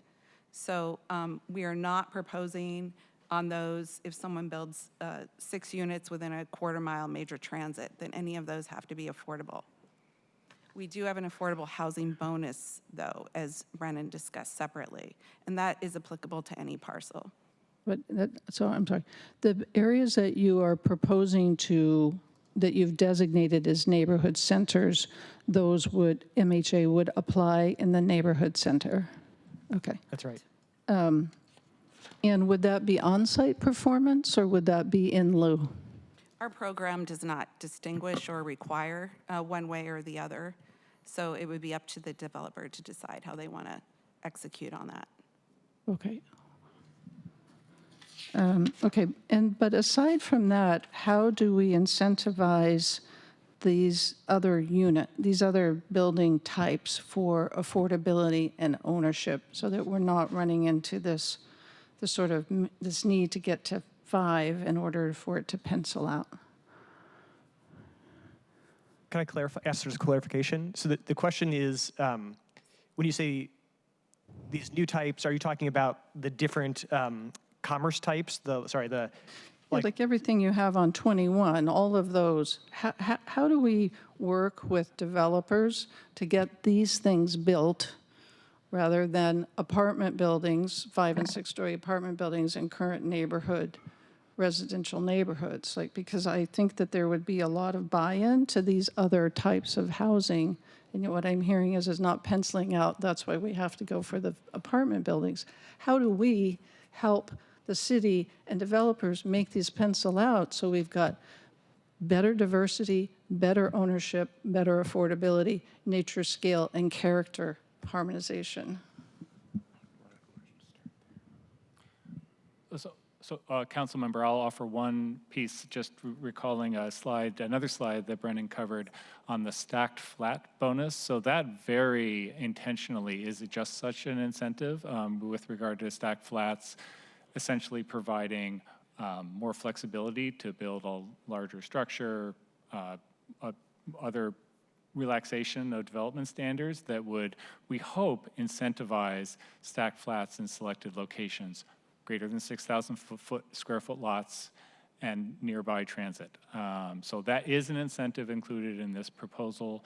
I will say also generally, and the legislation that will be coming to you, especially the legislation in May, the second round of zoning legislation, in addition to the map changes that in neighborhood centers and along corridors, does include a number of other development standard changes that we went through a very thoughtful process of looking at our existing low-rise zones, for example, and tweaking some of those development standards to incentivize, to make it easier to build the stacked flats, be they 4, 5, 6-story in that range, more easily. So those are steps that we have taken with the proposal that you'll be looking at. Thank you. Thank you, Chair. Can I just add to that? I think in neighborhood residential zones, these are zones that have 3-story height limits.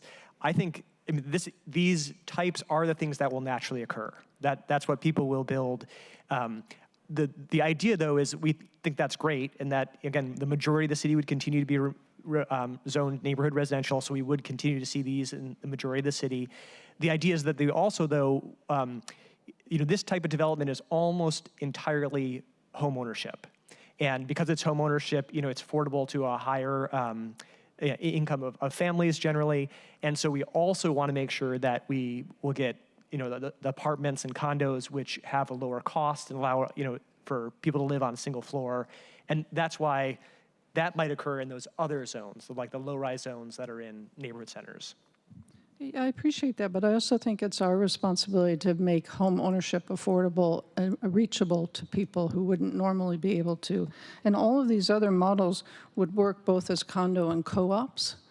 So that's another thing that we need to be thinking about is how are we expanding our ownership models so that we can get people who wouldn't normally be at the higher income. Because, I guess I would push back a little bit in that I'm not seeing this kind of development. What I'm seeing are the monoculture townhouses that are starting at $700,000 and $800,000.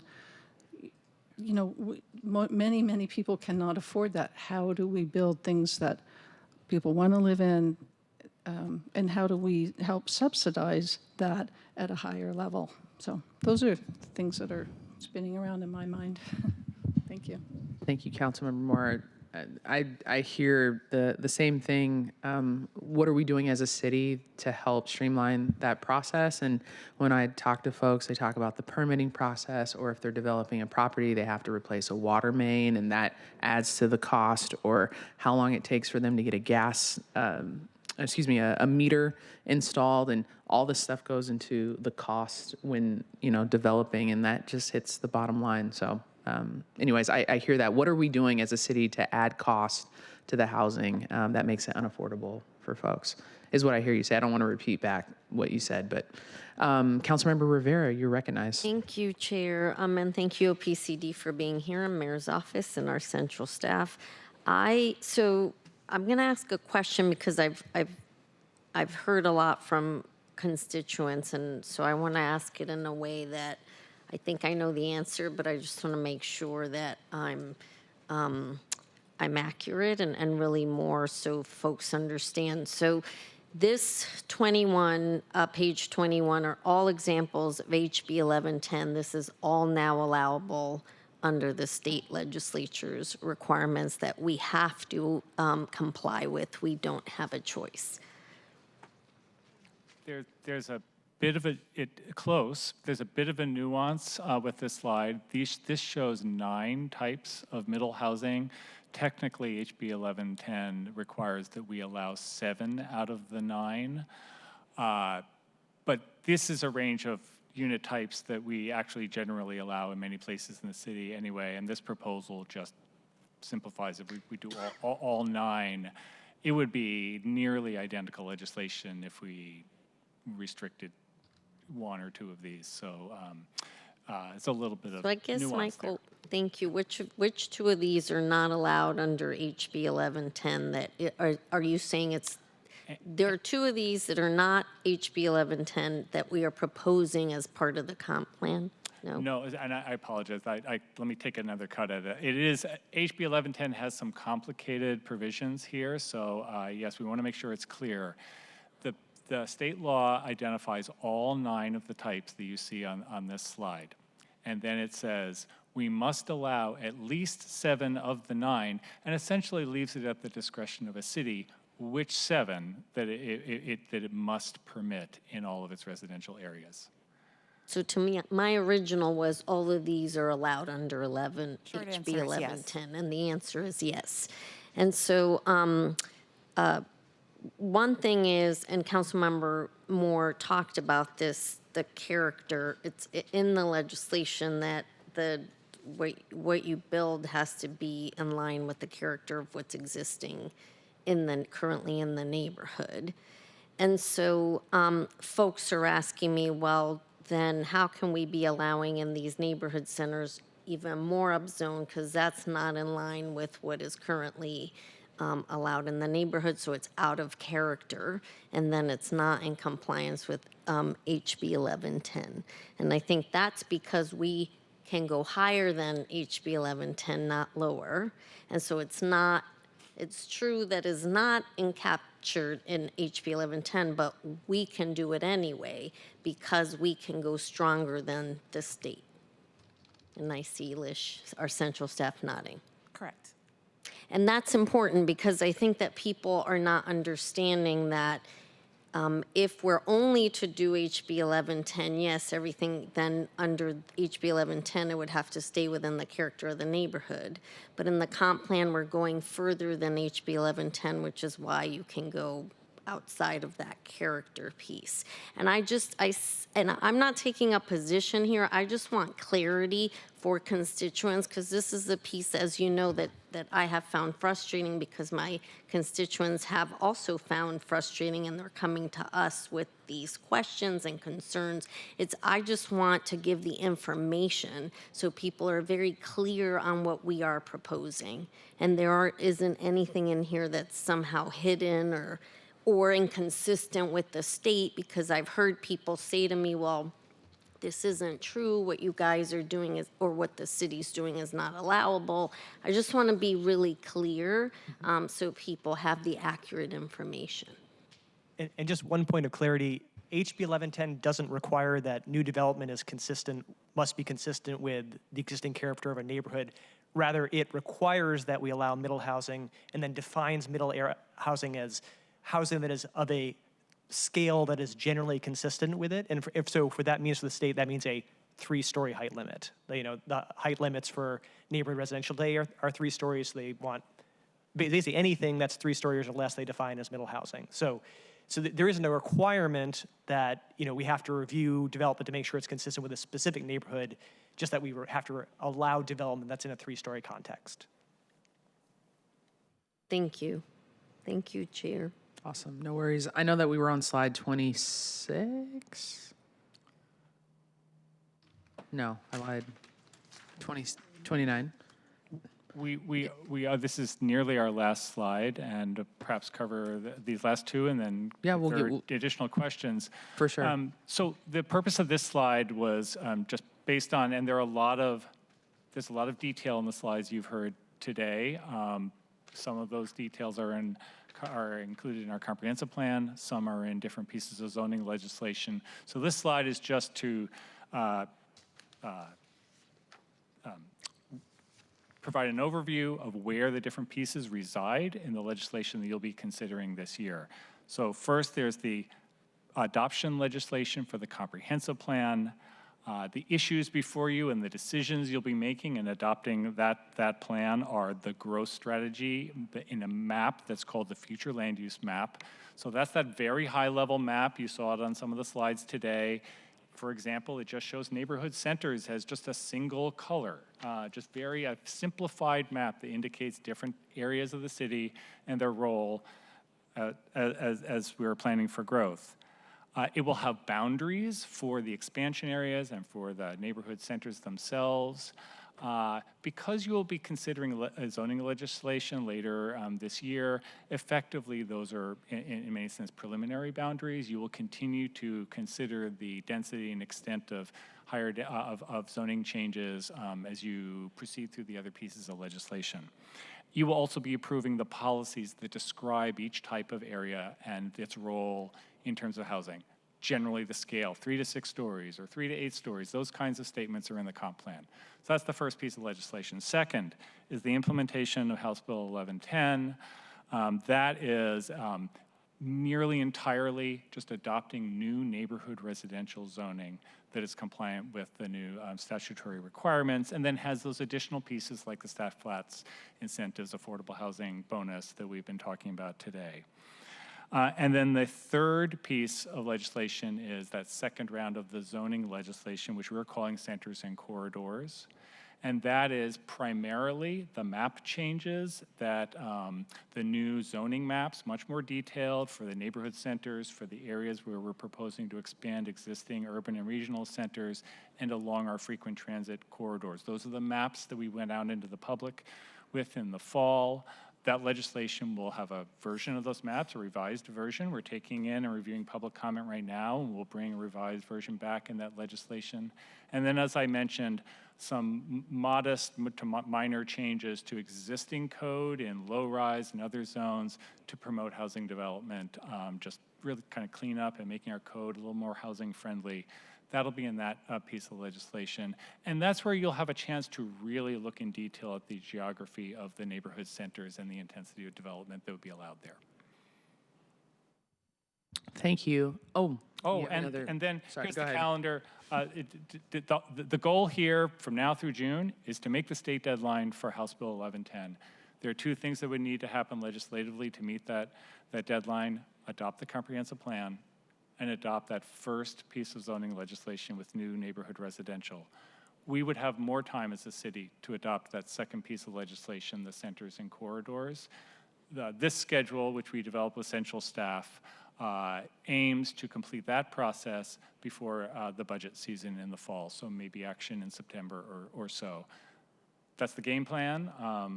Obviously, we're getting started with it now, and it's certainly subject to change depending on how things go. Awesome, thank you. And then before we have people jump into second questions, I know, Council President, you haven't had your time to ask questions. I definitely want to make this time if Councilmember Rink and also Councilmember Saka have questions as well, and we'll start with Council President Nelson. This is the fast one. Sorry if you mentioned this already, but has the EIS been published? It has not. It will be by the end of this month. We're working very hard with our consultants to get over the finish line. All right. Yes. Thank you. Awesome. And then would you also, I think it'd be helpful, and I've talked to some council members, if you all could talk about the window for the environmental impact study, the 14-day window in which it's released, and the public can comment and all that good stuff regarding the timeline as well. Once the EIS is released, there's a 14-day period within which any member of the public could appeal the findings of the environmental impact statement. That appeal would go to the Seattle hearing examiner, and state law says that you should not act on legislation that is studied under the EIS until any appeals are resolved. And to be clear, there's no comment period. There's a comment period between after the draft. This is the final, and no comment or changes after that. Thank you for correcting me. People still will comment on it, but thank you. There's, of course, but that window has been already gone and passed already. This is the final, but people can appeal during that 14-day window. Thank you.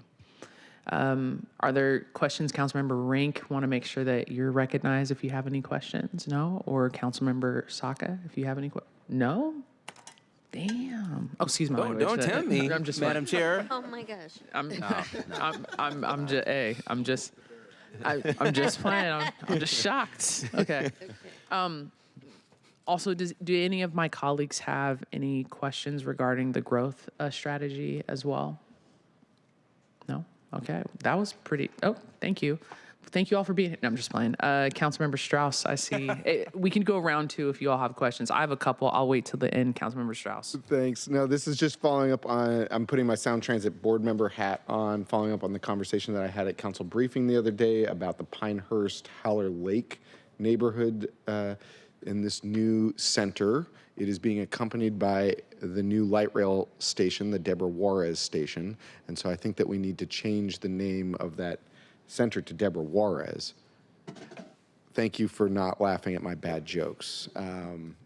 In all reality, next week, while we are here having interviews with the applicants to fill in the vacant position, Sound Transit will be finalizing the name for that station, which is simply Pinehurst. And so, Councilmember Moore, I think we should work together. This is probably one of the more unique opportunities in the city because it is going to have a lot of change, and it's a brand new station that is not open right now.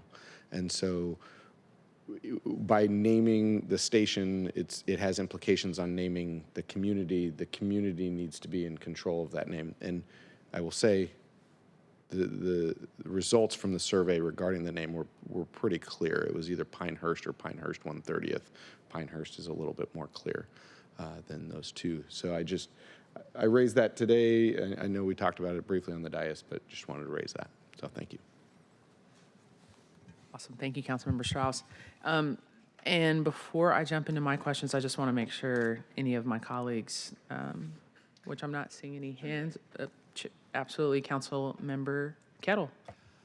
Chair, thank you. And I don't have any questions. I just wanted to say thank you to all those that have come to do public comment. I appreciate it. To your point at the very beginning, this is a fraught topic area. You know, it goes to everyone's heart. So I do appreciate it. Clearly, we need to densify, but clearly also we have to take in some consideration some pieces. And so while I am for densification, Plan 5 guy and the rest, I do recognize some unique circumstances that may exist, like somebody mentioned slopes or something like that. There's some pieces that, some tweaks may be in order, but we definitely need to move forward. But I really appreciate the public comments that everyone's made. Thank you, Councilmember Kettle. Councilmember Rivera. Thank you, Chair. I too wanted to thank everyone who showed up today for public comment. And then I also want to say that we just got the comp plan and all the the transportation climate, the infrastructure plans that accompany it. The whole thing's about 360 pages. So just really for the public's awareness, we are reviewing and reading through that very lengthy plan, which is probably why, well, I, for my part, don't have more questions today, but will, and I know that we will be meeting with OPCD individual as council offices to continue to dig through this information and ask questions. So I don't want to leave the impression that we don't have any questions or that this is it. We're continuing to engage. We have a lot. We're getting through all this reading of this comp plan, and we will continue the engagement. Thank you. Thank you, Councilmember Rivera. And before we continue and close out, I just want to have a couple questions or comments, what I've heard today from my colleagues. And I have met with most of you individually. I think I have one more meeting, a couple of folks. But what I heard today, obviously, maritime land and industrial lands are important. We've heard that. Number two, heard from comments regarding how do we incentivize more stack flats and different types of housing, not just townhomes. I'm talking to people. It is really difficult for our older, seasoned folks. My parents told me don't call them old, call them seasoned. Seasoned folks to get up and down the stairs, or if you have a family or toddler, you know, you're not, it's 3-4 flights of stairs. That's really difficult. So incentivizing stack flats, I heard that. And I've heard about walkable neighborhoods and also too, which I don't want us to forget. And I made a comment to central staff regarding this, is our ability to work with our school district. I know that we do not govern with them, but we have a low enrollment with a lot of the schools around Seattle, and that's because families just can't afford to live here. And we don't incentivize 2-3 bedroom homes and apartments or condos in Seattle, and how that's gonna, our society is going to only exist with the new generation and young people and families and people being able to afford to live here. And then that helps our school district. So I'm going to be looking for the family housing piece, which I think is incredibly important. And that I've heard from you all as well.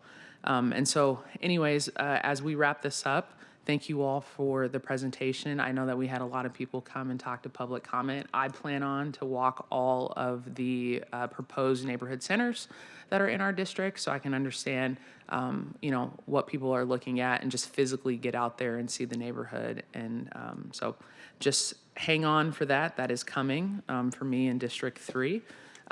Thank you all for being here. Our next meeting is January 29th. We are still working on, I know you all have proposed like 4 spicy topics. That's a lot to handle. It's like MHA and trees. That alone is like a 5-day presentation. I Go ahead. think we actually amended that, to be clear, to just focus on displacement, the public engagement. And we actually weren't planning on bringing anything back on MHA beyond what we presented today, unless you want to spend more time on that issue. And then we're happy to tee up a discussion on trees if you'd like, but I would suggest we maybe find another committee time for that one. Absolutely. There's a lot of spicy topics, and we're going to talk to them. And I'm talking to my colleagues, too, to find out what's important to you all and what extra committee time that you want to spend talking about certain topics. So just let me know, and I'll be working with OPCD and central staff and creating and crafting that. So thank you all. Thank you, everyone. With that, if we don't have any items on the agenda for today, do any of my colleagues have any more items of business for the Select Committee? Seeing none, this concludes our January 15th meeting of the Select Committee of the Comprehensive Plan. Next scheduled meeting is January 29th at 2 p.m., subject to change as well. We might have some, but 2 p.m., please plan on that. If no further business, this meeting will adjourn. Hearing no further business, this meeting is adjourned. Thank you. Thank you, Chair. Thank you, everyone.